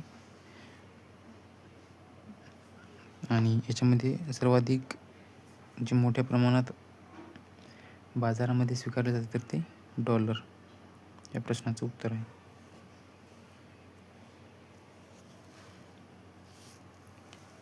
लेखन नियमानुसार अयोग्य शब्द निवडा. तर लेखन नियमानुसार अयोग्य शब्द कोणता? तपकिरी, तिकीट, टाकिंद की तपपूत. तर याच्यामध्ये टाकिंद हा जो शब्द आहे हा शब्द चुकीचा आहे. तर तो किंद असा बरोबर आहे. तर या प्रश्नाचं उत्तर ऑप्शन सी, तपकिरी बरोबर आहे, तिकीट बरोबर आहे आणि तपपूतसुद्धा बरोबर दिलेला आहे. मग या प्रश्नाचं उत्तर ऑप्शन सी.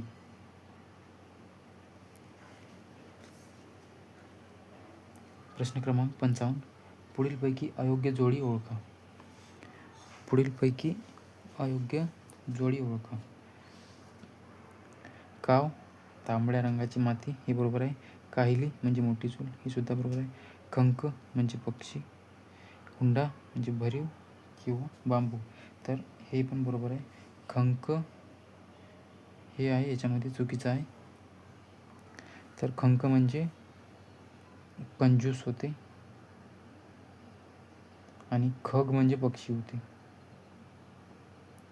तर इथे विचारलं आपल्याला खंक म्हणजे कंजूस, जो पैसे कोणत्याही बाबतीत दुसऱ्यांवरती खर्च न करणारा म्हणजे कंजूस. तर या प्रश्नाचं उत्तर ऑप्शन सी.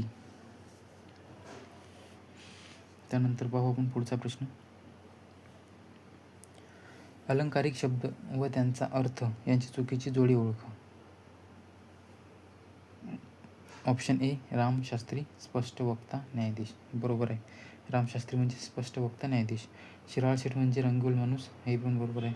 शूर्पणखा म्हणजे कुरूप स्त्री, हे पण बरोबर आहे. तर सरकारी पाहुणा म्हणजे भित्रा मनुष्य. तर भित्रा मनुष्य म्हणजे काय होते? तर शेंदाड शिपाई. शेंदाड शिपाई म्हणजे भित्रा मनुष्य. त्यामुळं ऑप्शन चुकीची जोडी विचारलेली आहे. तर ऑप्शन डी हे आपल्या प्रश्नाचं उत्तर आहे. त्यानंतर पाहू आपण पुढचा प्रश्न.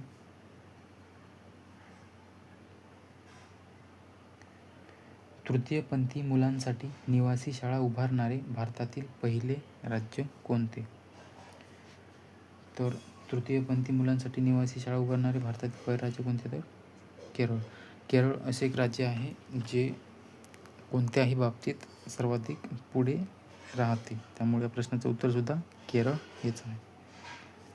केरळची राजधानी आहे कोची. प्रश्न क्रमांक 58. जिल्हा न्यायाधीशाची नेमणूक कोण करतात? तर जिल्हा न्यायाधीशाची नेमणूक कोण करतात? तर राज्यपाल हे जिल्हा न्यायाधीशांची नेमणूक करतात. उच्च न्यायालयाच्या न्यायाधीशांची नेमणूक कोण करतात? तर राष्ट्रपती. आणि त्यांना शपथ कोण देतो? तर राज्यपाल. आणि त्यांना जर का पदावरून दूर करायचं किंवा राजीनामा द्यायचा असेल तर ते डायरेक्ट आपला राजीनामा राष्ट्रपतीला देऊन पदत्याग करू शकतो.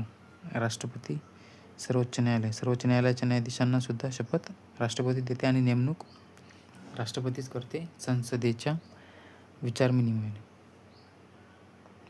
तर याच्यामध्ये जिल्हा न्यायाधीशाची नेमणूक कोण करतात? तर राज्यपाल या प्रश्नाचं उत्तर आहे. त्यानंतर पाहू पुढचा प्रश्न. प्रश्न क्रमांक 59. घटना समिती भारतीय राज्यघटनेने उद्देशपत्रिका ही संकल्पना कोणत्या देशाच्या राज्यघटनेवरून घेतली? तर घटना समितीने भारतीय राज्यघटनेच्या उद्देशपत्रिका जी आहे तर ती कोणत्या देशाच्या घटनेवरून घेतलेली आहे? तर ती अमेरिकेच्या घटनेवरून.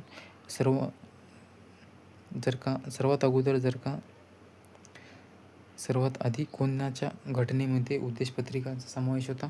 तर तो अमेरिकेची जी घटना आहे त्याच्यामध्ये उद्देशपत्रिकेचा समावेश होता.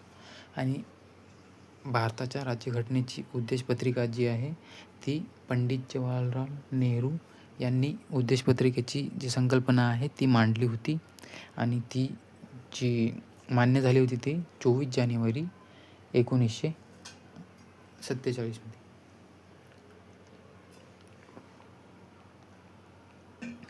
तर यामध्ये कॅनडा जे आहे कॅनडाकडून राज्यपाल यांची नियुक्ती कशी करायची ते घेतले होते. अमेरिकेकडून उपराष्ट्रपती घेतले होते आणि ऑस्ट्रेलियाकडून समवर्ती सूची घेतल्या होत्या. समवर्ती सूची जी आहे समवर्ती सूची ती ऑस्ट्रेलियाकडून घेतली होती आणि एक संयुक्त बैठक ऑस्ट्रेलियाकडून घेतली होती. आणि इंग्लंडकडून जी आहे ती ब्रिटिशांकडून आपल्या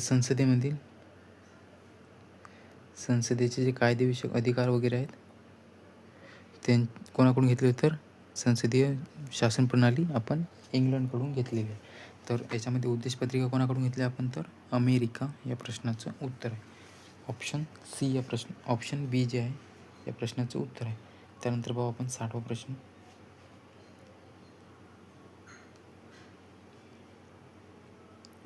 देशात साक्षरतेमध्ये सर्वात कमी प्रमाण कोणत्या राज्यात आहे? तर साक्षरतेमध्ये सर्वात कमी प्रमाण जे आहे ते कोणत्या राज्यात आहे तर ते बिहारमध्ये. जवळपास 60% आसपास त्यांची साक्षरता आहे. आणि सर्वाधिक जी साक्षरता आहे ती केरळ या राज्यामध्ये आहे. जवळपास 100% साक्षर राज्य कोणते तर केरळ. त्यानंतर पाहू आपण पुढचा प्रश्न. तर या प्रश्नाचं उत्तर आहे ऑप्शन सी बिहार.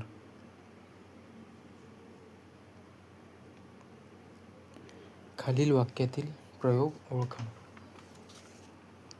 तर खालील वाक्यातील प्रयोग विचारलेला आहे.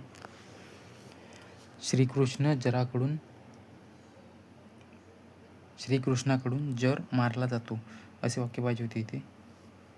श्रीकृष्ण जराकडून मारला जातो हे चुकीचं वाक्य आहे. इथे असं पाहिजे होतं की श्रीकृष्णाकडून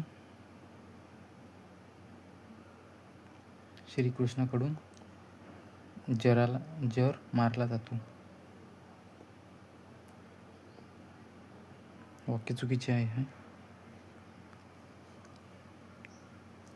श्रीकृष्णाकडून जराला मारले जाते. तर याच्यामध्ये कर्ता कोण आहे? श्रीकृष्ण हा कर्ता दिला आहे आणि त्याला कडून प्रत्यय जोडलेला आहे. त्यामुळं कडून प्रत्यय म्हणून नवीन कर्मणी किंवा कर्म कर्तरी या प्रश्नाचं उत्तर आहे. समापन कर्मणी म्हणजे क्रिया समाप्त होण्याचा उद्देश आणि शक्य मगाशी सांगताना प्राचीन कर्मणी सुद्धा मगाच्या प्रश्नामध्ये आपण डिस्कस केलेलं आहे. तर याच्यामध्ये श्रीकृष्णाकडून जर मारला जातो म्हणजे नवीन कर्मणी या प्रश्नाचं उत्तर आहे. त्यानंतर पाहू आपण पुढचा प्रश्न. प्रश्न क्रमांक 62. गीतू अण्णा जोश खालीलपैकी कोणत्या खेळाशी संबंधित आहे? तर गीतू अण्णा जोश कोणत्या खेळाशी संबंधित आहे तर बास्केटबॉल या खेळाशी संबंधित आहे. त्यानंतर पाहू पुढचा प्रश्न.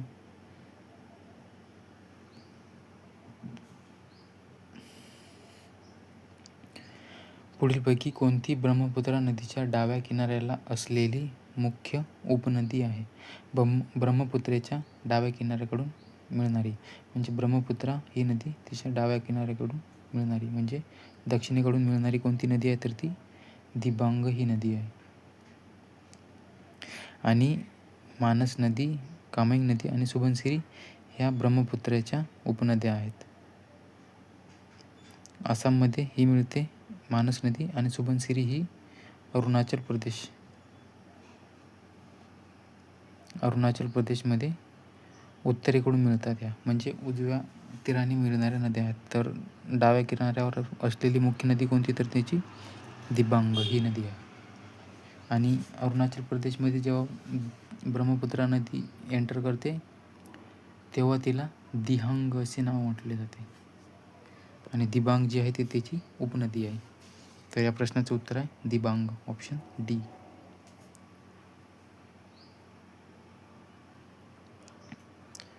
सार्वत्रिक प्रौढ मताधिकार रिकामी जागाच्या संकल्पनेवर आधारित आहे. तर सार्वत्रिक प्रौढ मताधिकार जे आहे तर ते समानता या तत्वावर आधारलेले आहे. तर बंधुत्व, समानता आणि न्याय हे जे आहे हे रशियाकडून घेतलेले आहे, फ्रेंचकडून घेतलेले आहे. फ्रेंचच्या घटनेकडून बंधुता, समानता आणि न्याय यांचा उल्लेख उद्देश पत्रिकेमध्ये केला जातो. यांचा उल्लेख उद्देश पत्रिकेत आहे, दिलेला आहे. तर सार्वत्रिक प्रौढ मताधिकार कशाच्या संकल्पनेवर आहे तर ती समानतेच्या संकल्पनेवर आहे. त्या प्रश्नाचं उत्तर आहे बी. पाहू आपण त्यानंतर पुढचा प्रश्न. स्पॉन्जिला म्हणजे स्पंज खालीलपैकी कोणत्या प्राणीसृष्टीशी संबंधित आहे? तर स्पॉन्जिला खालीलपैकी कोणत्या सृष्टी संबंधित आहे तर तो पोरीफेरा या गटाशी संबंधित आहे. पोरीफेरा संघ जो आहे तो सर्वात अगोदर निर्माण होणारा संघ आहे. आणि पोरीफेरा म्हणजे याच्यामध्ये सर्वाधिक स्पंज आपल्याला पाहायला मिळतो, म्हणून या संघाला स्पॉन्जिला असे म्हणतात. म्हणजे हा सर्व पाण्यामध्ये आढळणारा गट आहे आणि यांच्या शरीरावरती छिद्रे असतात, म्हणून यांना पोरी म्हणजे स्पंज आणि फेरा म्हणजे छिद्रे. तर ज्यांच्या शरीरावरची छिद्रे आहेत त्यांना पोरीफेरा असे म्हटले जाते. मोलुस्कामध्ये गोगलगाय येते. गोगलगाय आणि प्लॅटीहेल्मिंथिस हा पूर्ण जंतांचा गट आहे, जंतांचा समावेश आहे. तर त्यांचा समावेश याच्यामध्ये होतो. उदाहरणार्थ ॲस्कॅरिस हा जो जंत आहे हा ह्याच्यामध्ये मोडला जातो प्लॅटीहेल्मिंथिसमध्ये. आणि यांना चपटे कृमी असे सुद्धा म्हणतात. चपटे कृमी. सिलेंट्राटा याच्यामध्ये आपल्याला हायड्रा हा प्राणी पाहायला मिळतो, आणि ही सुद्धा आपल्याला समुद्रात आढळणारे प्राणी आहे. सिलेंट्राटा आणि पोरीफेरामध्ये संघातील प्राणी आहे ते आपल्याला समुद्रामध्ये पाहायला मिळते. तर स्पॉन्जिला कोणत्या सृष्टी संबंधित आहे तर पोरीफेरा, म्हणजे ऑप्शन सी या प्रश्नाचं उत्तर आहे. त्यानंतर पाहू पुढचा प्रश्न. 1937च्या निवडणुकीनंतर काँग्रेसला किती प्रांतात सरकार स्थापन करता आले नाही? तर 1937च्या निवडणुकीनंतर काँग्रेसला तीन जे प्रांत होते त्या प्रांतात त्यांना आपले सरकार स्थापन करता आले नव्हते. आणि ही निवडणूक जी आहे ती 1935चा जो कायदा निर्माण झाला होता त्यानुसार निवडणुका झाल्या होत्या. काँग्रेस पक्षाला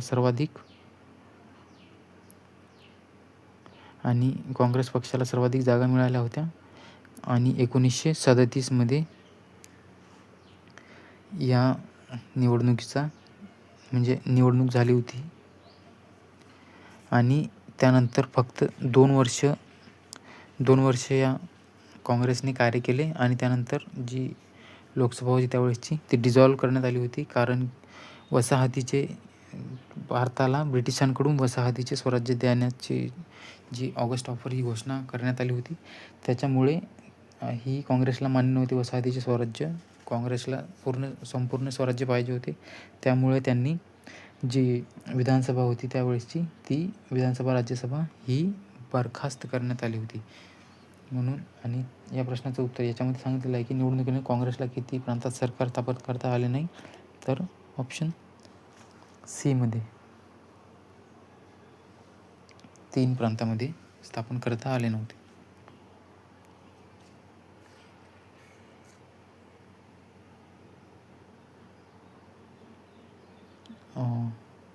एक मिनिट माफ करा, याच्यामध्ये ऑप्शन डी म्हणजे 4 प्रांतामध्ये 4 आहे याचं ऑप्शन डी जे आहे या प्रश्नाचं उत्तर आहे.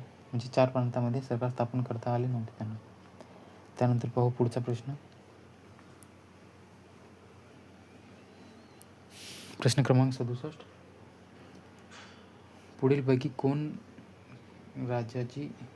कोण राजाजी म्हणून प्रसिद्ध होते व त्यांनी 1946च्या अंतिम सरकारचे सदस्य म्हणून काम केले व ते स्वतंत्र भारताचे पहिले गव्हर्नर जनरल होते? तर कोण होते ते? तर सी राजगोपालाचारी हे राजाजी म्हणून प्रसिद्ध होते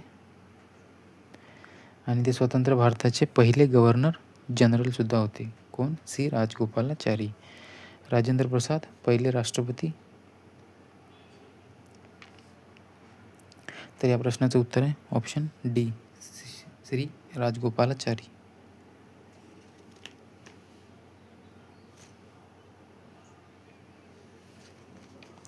प्रश्न क्रमांक 68. खालीलपैकी कोणत्या वनामध्ये सागवान बांबू, शिसवी, चंदन आणि खैर या वृक्ष आढळते? तर कशामध्ये आढळतात ते? तर दमट आणि पानझडी वने. जास्त करून महाराष्ट्रामध्ये किंवा मध्य भारतामध्ये डेक्कन पठारावरती म्हणजे दख्खन पठारावरती ही वने आढळते आणि ही वने दमट आणि पानझडी या प्रकारच्या वनामध्ये आपल्याला सागवान, बांबू, शिसवी, चंदन, खैर यासारखी वने आपल्याला पाहायला मिळते.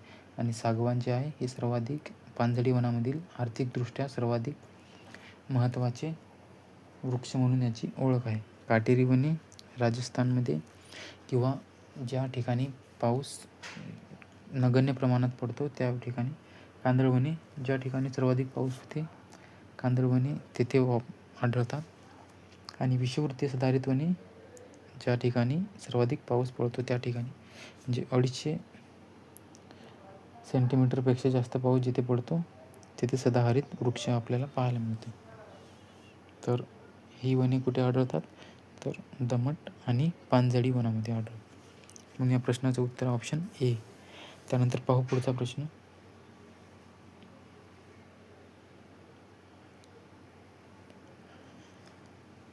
प्रश्न क्रमांक 69. खालीलपैकी कोणती भारतातील सर्वात जुनी फुटबॉल स्पर्धा आहे? तर भारतातील सर्वात जुनी फुटबॉल स्पर्धा कोणती आहे? तर ती ड्युरंड कप ही आहे. ही भारतातीलच नाही तर ती आशियातील सर्वात जुनी स्पर्धा आहे, जिची स्थापना 1888 मध्ये झाली होती. आणि ती कोणी केली होती? तर सर ड्युरंड यांनी ती केली होती. आणि ही एक फुटबॉलशी संबंधित आहे स्पर्धा. कोणती? ड्युरंड कप.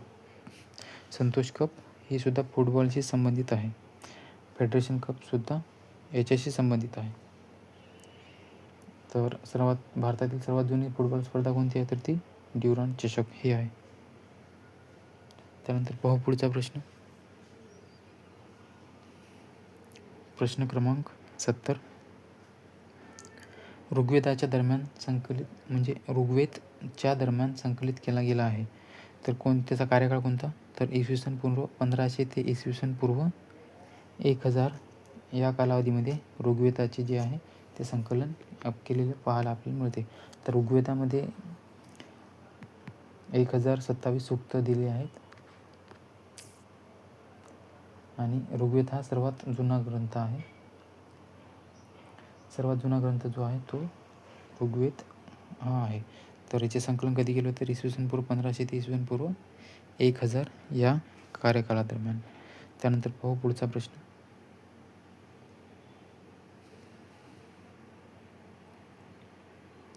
मिल्क ऑफ मॅग्नेशियाचे अंदाजे pH मूल्य किती असते? तर मिल्क ऑफ मॅग्नेशियाचे pH मूल्य किती असते तर 10 हे या प्रश्नाचं उत्तर आहे. त्यानंतर पाहू पुढचा प्रश्न. हिमालयाच्या सर्वात बाहेर असलेल्या रांगेला डॅश डॅश म्हटले जाते. तर हिमालयातील सर्वात जे बाहेरील रांग आहे म्हणजे हिमालय असा पसरलेला आहे, तर याच्या पायथ्याकडील जी सर्वात बाहेरील रांग आहे तर तिला शिवालिक रांग म्हणतात. त्यानंतर पीर पंजाल, त्यानंतर झास्कर, त्यानंतर लडाख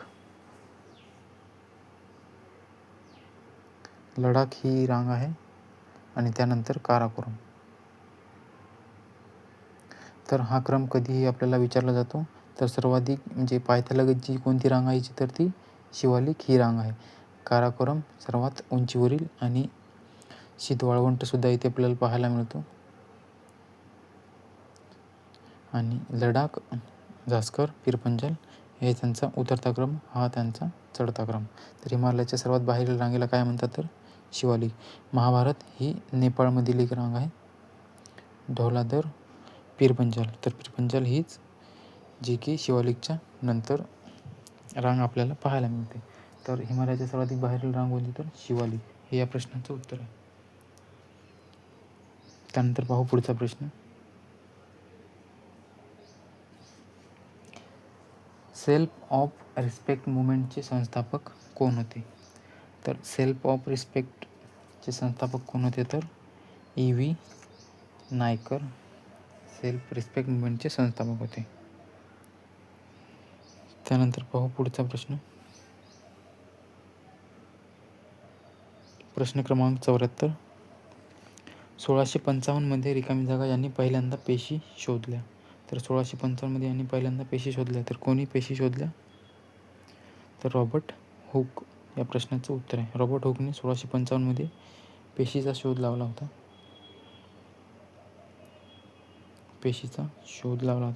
लिवेन हुकने जिवंत पेशी, रॉबर्ट ब्राउननी पेशी केंद्रक रॉबर्ट ब्राउन आणि पुरकिंजेंनी पेशीद्रव्याचा शोध लावला होता. पेशीद्रव्य म्हणजे प्रोटोप्लाझम याचा शोध लावला होता. त्यानंतर म्हणजे या प्रश्नाचं उत्तर 1655 मध्ये पेशीचा शोध कोण लावला तर रॉबर्ट हुक.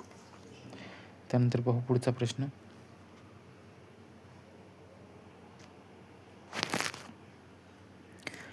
खालील शब्दाचा योग्य अर्थ ओळखा.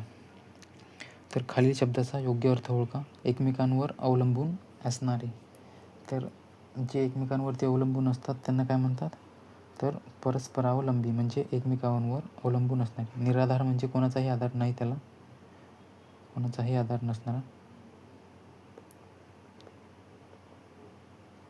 म्हणजे अनाथ. स्वावलंबी म्हणजे स्वतःच म्हणजे ज्याला दुसऱ्याची गरज नसते तो स्वतः असतो, तो स्वावलंबी असतो. स्वाभिमानी म्हणजे स्वतःचा अभिमान असणारा म्हणजे स्वाभिमानी. तर एकमेकांवर अवलंबून असणारे म्हणजे परस्परावलंबी. म्हणून या प्रश्नाचं उत्तर ऑप्शन बी. त्यानंतर पाहू पुढचा प्रश्न.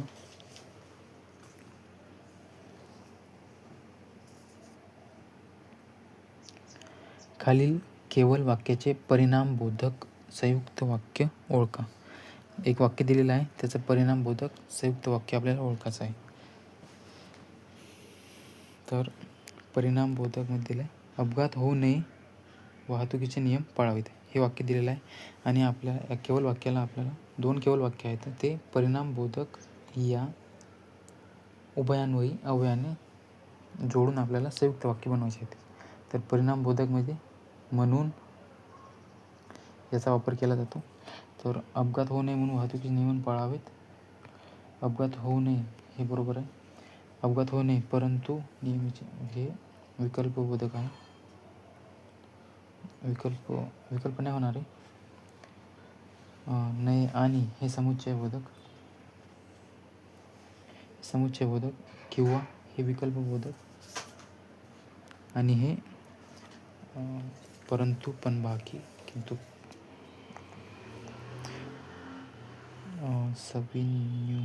हे न्यूनत्वबोधक. तर परिणामबोधक ओळखायचं होतं आपल्याला आणि हे म्हणून जोडलेलं आहे म्हणजे ते ऑप्शन ए जे आहे या प्रश्नाचं उत्तर आहे. म्हणजे परिणामबोधक कोणतं वाक्य याच्यामधलं? Option A.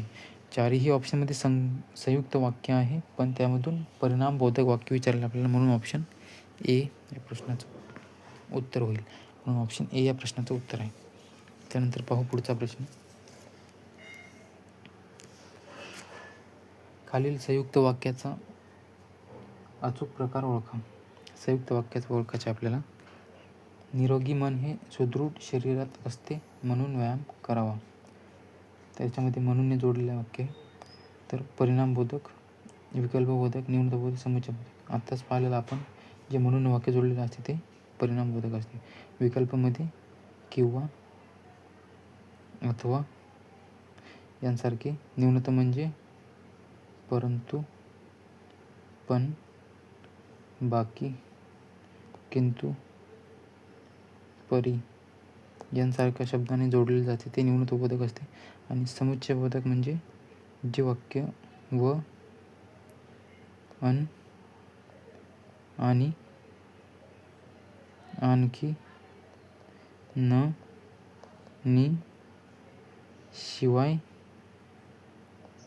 आणिक यांसारख्या शब्दाने जोडलेले वाक्य जे असते ते समुच्चयबोधक वाक्य असते. आणि हे सर्व संयुक्त वाक्याचे प्रकार आहेत. तर याच्यामध्ये आपल्याला संयुक्त वाक्याचा प्रकार ओळखायचा होता म्हणूनचा, तर ते परिणामबोधक या प्रश्नाचं उत्तर आहे. म्हणून ऑप्शन ए हे बरोबर आहे. त्यानंतर पाहू पुढचा प्रश्न. खालील शब्दाचा विरुद्धार्थी शब्द ओळखा. तर विरुद्धार्थी शब्द विचारलेला आहे. तर खंडनच्या विरुद्धार्थी मंडन. अखंड याच्या विरुद्धार्थी खंड होऊ शकते. खंडित म्हणजे चालू ठेवणे. आणि क्वचित हे पण होणार नाहीचं, म्हणून तो विरुद्धार्थी विचारला आपल्याला. खंडनच्या विरुद्धार्थी मंडन. म्हणून ऑप्शन ए या प्रश्नाचं उत्तर आहे. त्यानंतर पाहू पुढचा प्रश्न. पेशीतील द्रवासाठी प्रोटोकॉलाइझम ही संज्ञा खालीलपैकी कोणी दिली? तर पेशी द्रवासाठी प्रोटोकॉलाइझम ही संज्ञा कोणी दिली? तर पुरकिंजे यांनी ही दिलेली आहे. बाकीचे वरचे जे ऑप्शन आहेत ते आपण पाहिलेले आहेत. तर प्रोटोकॉलाइझम ही संज्ञा कोणी दिली? तर पुरकिंजे यांनी दिलेली आहे.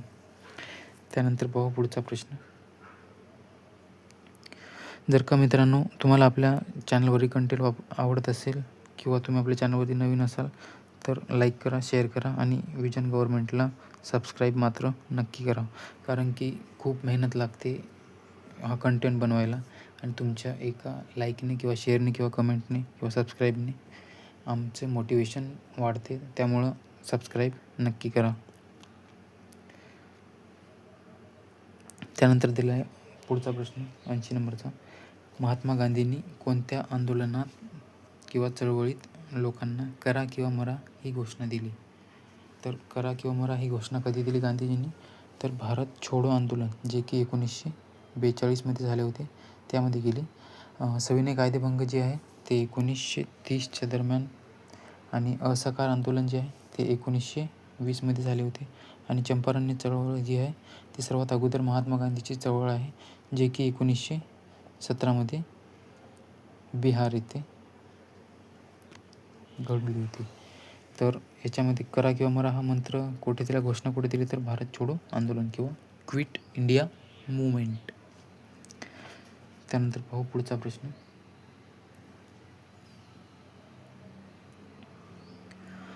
आधुनिक भाषा व आधुनिक शास्त्राच्या शिक्षणाचे समर्थन करण्यासाठी कलकत्ता येथे कोणी मोहमेडन लिटरसी सोसायटीची स्थापना केली होती?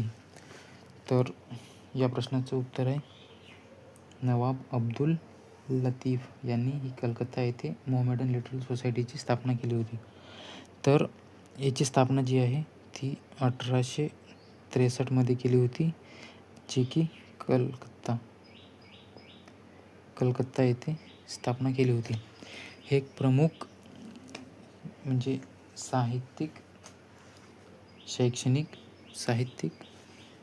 शैक्षणिक जिचा उद्देश होता बंगाल आणि ब्रिटिश भारतामध्ये जे मुस्लिम लोक होते तर त्यांची शिक्षणाशी संबंधित होते. म्हणजे शिक्षण आणि इंग्रजी जी भाषा होती, त्यांच्या जे वैज्ञानिक विचार होते त्यांना उत्तेजना देण्यासाठी किंवा वाढवण्यासाठी नवाब अब्दुल लतीफ याने मोहमेडन लिटरसी सोसायटीची स्थापना केली होती 1863. तर या प्रश्नाचं उत्तर आहे ऑप्शन डी या प्रश्नाचं उत्तर आहे. त्यानंतर पाहू पुढचा प्रश्न.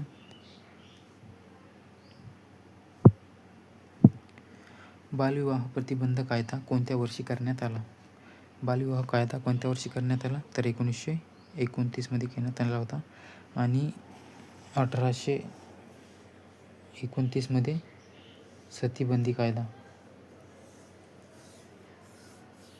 सतीबंदी कायदा केला होता लॉर्ड विल्यम बेंटिंकने. आणि 1856 विधवा पुनर्विवाह कायदा जे की लॉर्ड डलहौसी यांच्या कार्यकाळात झाला होता.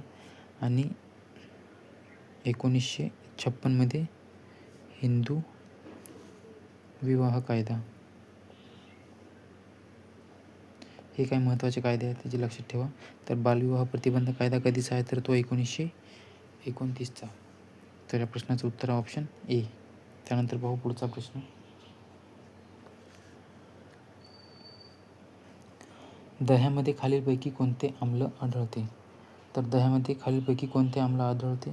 तर ascorbic acid, tartaric acid, lactic acid की फॉर्मिक ॲसिड. तर या प्रश्नाचं उत्तर आहे ऑप्शन सी. लॅक्टिक ॲसिड जे आहे ते दह्यामध्ये पाहायला मिळते.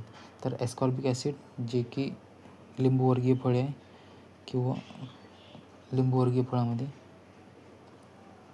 खास लिंबूमध्ये आवळा यांच्यामध्ये आढळते. टार्टारिक ॲसिड जे आहे ते चिंच याच्यामध्ये आढळते.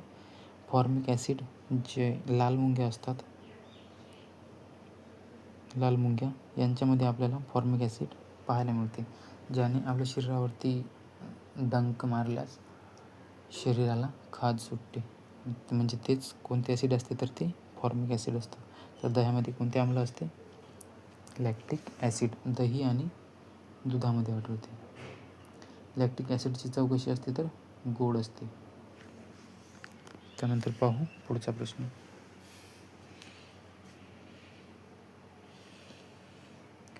प्रश्न क्रमांक 84. खालीलपैकी तापी नदीचे उगम स्थान कोठे आहे? तर तापी नदीचे उगम स्थान कोठे आहे तर अमरकंटकच्या टेकड्या आहे, तेथे बैतूल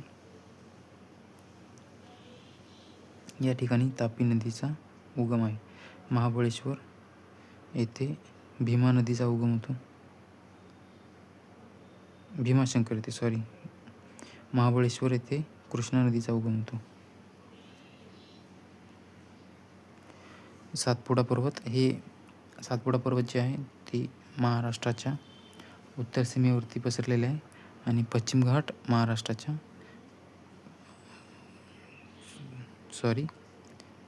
सातपुडा जे पर्वत आहे ते सह्याद्रीचाच एक भाग आहे आणि महाराष्ट्राच्या उत्तर सीमेवरती पसरलेला आहे. आणि पश्चिम घाट जो आहे तो महाराष्ट्राच्या पश्चिमेला पसरलेला आहे. आणि याच्यामध्ये सर्वोच्च शिखर कळसुबाई शिखर हे जे आहे ते पश्चिम घाटातील सर्वोच्च शिखर आहे, ज्याची उंची आहे 1646 मीटर. तर तापी नदीचे उगमस्थान कोणते आहे तर अमरकंटकच्या टेकड्या आहे. तर नर्मदा नदी जी आहे तिचा उगम अमरकंटक येथेच होतो, जे की तापी आणि नर्मदा या घळीतून वाहणाऱ्या नद्या आणि पश्चिम वाहिनी नद्या आहे. पश्चिम वाहिनी नद्या या दोन्हीही. तर या प्रश्नाचं उत्तर आहे ऑप्शन डी अमरकंटकच्या टेकड्या. पंजाब हिमालय च्या दरम्यान आहे. तर पंजाब हिमालय सिंधू आणि सतलज या नद्यांच्या दरम्यान आहे. सिंधू ते सतलज पंजाब हिमालय. आणि झेलम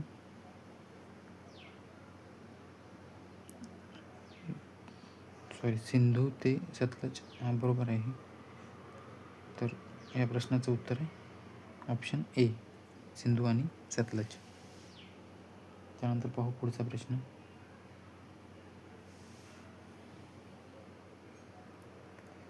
अर्जुन पुरस्काराने सन्मानित होणारी पहिली महिला क्रिकेट खेळाडू कोण आहे? तर अर्जुन पुरस्काराने सन्मानित होणारी पहिली महिला खेळाडू कोण आहे? तर मिताली राज ही खेळाडू आहे. आणि हिने रिसेंटली 10,000 धावा पूर्ण करणारी ती सुद्धा जगातील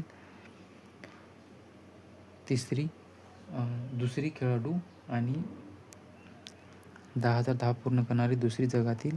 आणि स्मृती मंदाना जी आहे ही भारतातील दुसरी आणि जगातील तिसरी खेळाडू आहे जी की 10,000 धावा पूर्ण केलेल्या आहे. ही भारताची दुसरी खेळाडू आणि ही महाराष्ट्र सांगलीची आहे. महाराष्ट्र सांगलीमधील राहणारी आहे ही स्मृती मंदाना. तर अर्जुन पुरस्काराने सन्मानित होणारी पहिली क्रिकेट खेळाडू कोण आहे? तर ती मिताली राज या प्रश्नाचं उत्तर आहे. त्यानंतर पाहू पुढचा प्रश्न.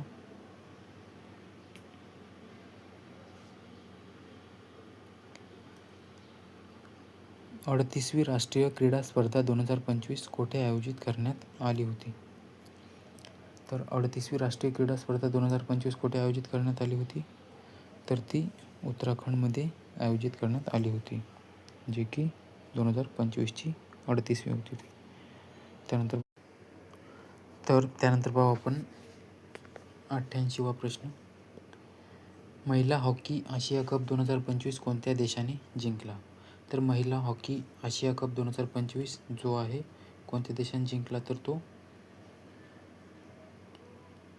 चीन या देशाने जिंकलेला आहे. आणि तो भारताला हरवून हा सामना जिंकलेला आहे.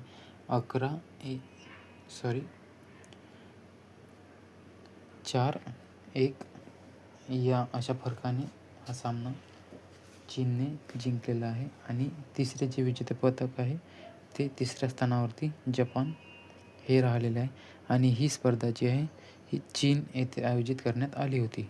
तर या प्रश्नाचं उत्तर आहे चीन. महिला हॉकी आशिया कप कोणी जिंकला? तर ते चीनने जिंकलेलं आहे. त्यानंतर पाहू पुढचा प्रश्न. पहिले खेलो इंडिया बीच गेम्स 2025 कोणत्या ठिकाणी आयोजित करण्यात आले होते? तर ते कोणत्या ठिकाणी आयोजित करण्यात आले होते? तर ते दीव दमण येथील जे घोगला बीच आहे, घोगला बीच या ठिकाणी ते आयोजित करण्यात आले होते. आणि या स्पर्धेत 25 राज्य आणि 6 केंद्रशासित प्रदेश मिळून जवळपास 2100हून अधिक खेळाडूंनी याच्यामध्ये 8 क्रीडा प्रकारात भाग घेतला होता. त्याचा जो शुभंकर होता तो पर्ल, जे की एक डॉल्फिन होता, जो ऊर्जा आणि किनारी वारशाचं प्रतीक होता. तर कुठे आयोजित करण्यात आली होती पहिले Khelo India beach games? Diu Daman या ठिकाणी घोगला बीचवरती. त्यानंतर पाहू 90वा प्रश्न.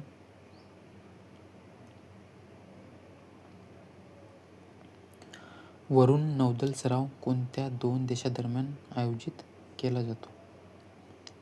तर वरून नौदल सराव जो आहे तो भारत आणि फ्रान्स या 2 देशादरम्यान केला जातो. तर भारत आणि श्रीलंका या 2 देशादरम्यानचा जो सराव आहे तो स्लीनेक्स या नावाने. भारत आणि इंग्लंड जो आहे या 2 देशादरम्यानचा सराव अजय वॉरियर या नावाने दरम्यान आयोजित केला जातो. तर वरून नौदल सराव जो आहे भारत आणि फ्रान्स या प्रश्नाचं उत्तर आहे. त्यानंतर पाहू पुढचा प्रश्न. साहित्य नोबेल 2025 कोणाला दिला गेला? तर साहित्य नोबेल 2025 कोणाला दिला गेला? तर लास्लो क्रॅस्नाहोरकाई. क्रॅस्नाहोरकाई, ज्या की हंगेरियन लेखक आहे, हंगेरियन लेखक आहे, त्यांना हा 2025चा साहित्य पुरस्काराचा नोबेल दिला गेला होता. साहित्य जी अकादमी हा पुरस्कार आहे, हा स्वीडिश अकादमीकडून दिला जातो. तर मारिया कोरिया मचाडो यांना शांततेचा नोबेल दिला गेला होता.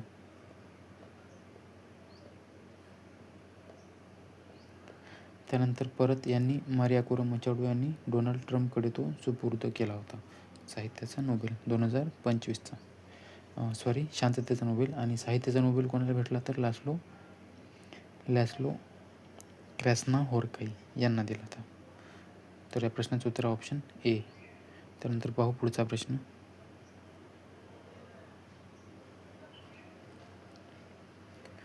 कांडला हे बंदर कोणत्या राज्यात आहे? तर कांडला हे बंदर कोणत्या राज्यात पाहायला मिळते आपल्याला?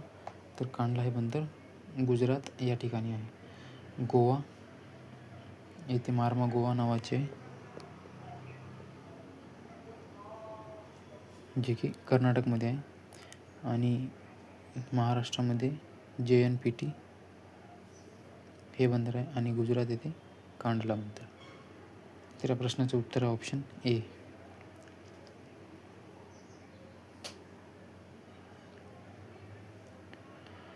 (2026) ब्रिक्स परिषद कोणत्या देशामध्ये होणार आहे? तर ती ब्रिक्स परिषद कोणत्या देशामध्ये होणार आहे? तर ती भारतामध्ये होणार आहे, ब्रिक्स परिषद 2026ची. त्यानंतर पाहू पुढचा प्रश्न. भारताचे निवडणूक आयुक्त 2026 यांचे अध्यक्ष कोण आहे? तर भारताचे निवडणूक अध्यक्ष कोण आहे? निवडणूक आयुक्त तर ज्ञानेश कुमार हे सध्याचे भारताचे मुख्य निवडणूक आयुक्त आहे, आणि दिनेश वाघमारे जे आहे ते महाराष्ट्राचे निवडणूक आयुक्त आहे. तर भारताचे मुख्य निवडणूक आयुक्त ज्ञानेश कुमार या प्रश्नाचं उत्तर आहे. त्यानंतर पाहू पुढचा प्रश्न.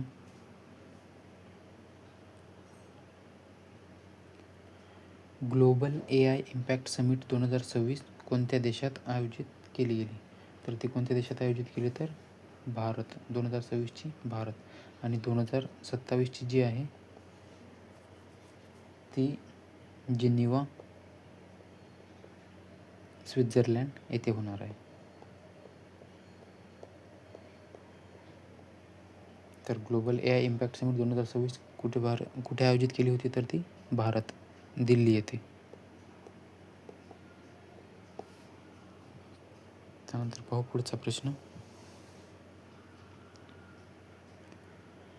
चौथे विश्व मराठी साहित्य संमेलन 2026 कुठे आयोजित केले गेले? तर चौथे विश्व मराठी साहित्य संमेलन नाशिक येथे आयोजित केले गेले होते. त्यानंतर पाहू पुढचा प्रश्न. कृष्णकाठ हे कोणाचे आत्मचरित्र आहे?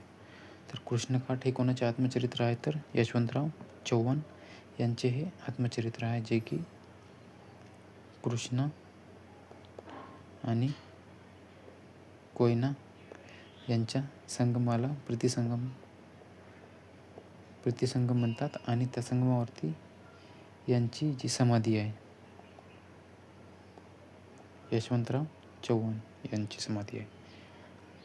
विश्वास पाटील यांची प्रसिद्ध कादंबरी झाडाझडती. विजय तेंडुलकर यांची सखाराम बाइंडर.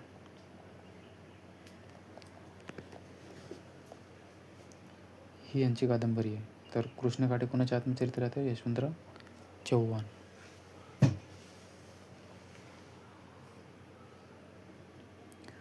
प्रश्न क्रमांक 98. करेचे पाणी कोणाचे आत्मचरित्र? तर करेचे पाणी हे कोणाचे आत्मचरित्र आहे? तर प्र.के. अत्रे यांचे हे आत्मचरित्र आहे, करेचे पाणी.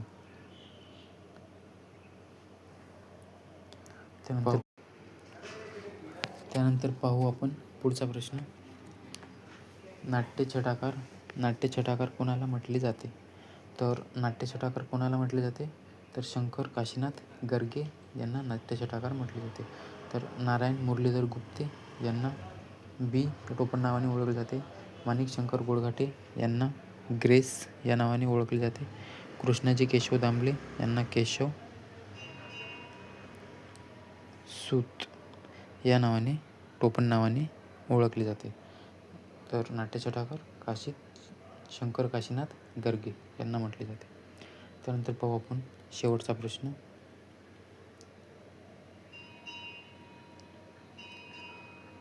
मुलाफुलांचे कवी कोणाला म्हटले जाते? तर मुलाफुलांचे कवी जे आहे ते कोणाला म्हटले जाते? न वा टिळक यांना मुलाफुलांचे कवी म्हटले जाते. तर बालगंधर्व, छोटा गंधर्व आणि नचिकेळकर. तर बालगंधर्व जो आहे त्यांना नारायण श्रीपाद राजहंस यांना बालगंधर्व म्हटले जाते. आणि छोटा गंधर्व जो आहे तो सौदागर नागनाथ गोरे यांना म्हटले जाते. तर साहित्य सम्राट कोण आहे? तर ते नचिकेळकर.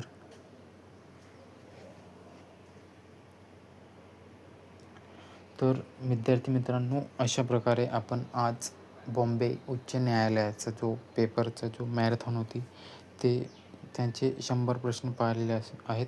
आय होप की तुम्ही शेवटपर्यंत लेक्चर पाहिले असेल. तर उद्याच्या पेपरसाठी तुम्हाला सर्वांना बेस्ट ऑफ लक. चांगला पेपर द्या आणि चांगला स्कोर आणा. आणि जर का तुम्हाला जर का विजन स्टडीवरती जर का कंटेंट आवडला वगैरे असेल तर विजन गव्हर्नमेंटला लाईक करा, शेअर करा आणि सबस्क्राईब नक्की करा. तर चला भेटूया पुढच्या लेक्चरमध्ये. तोपर्यंत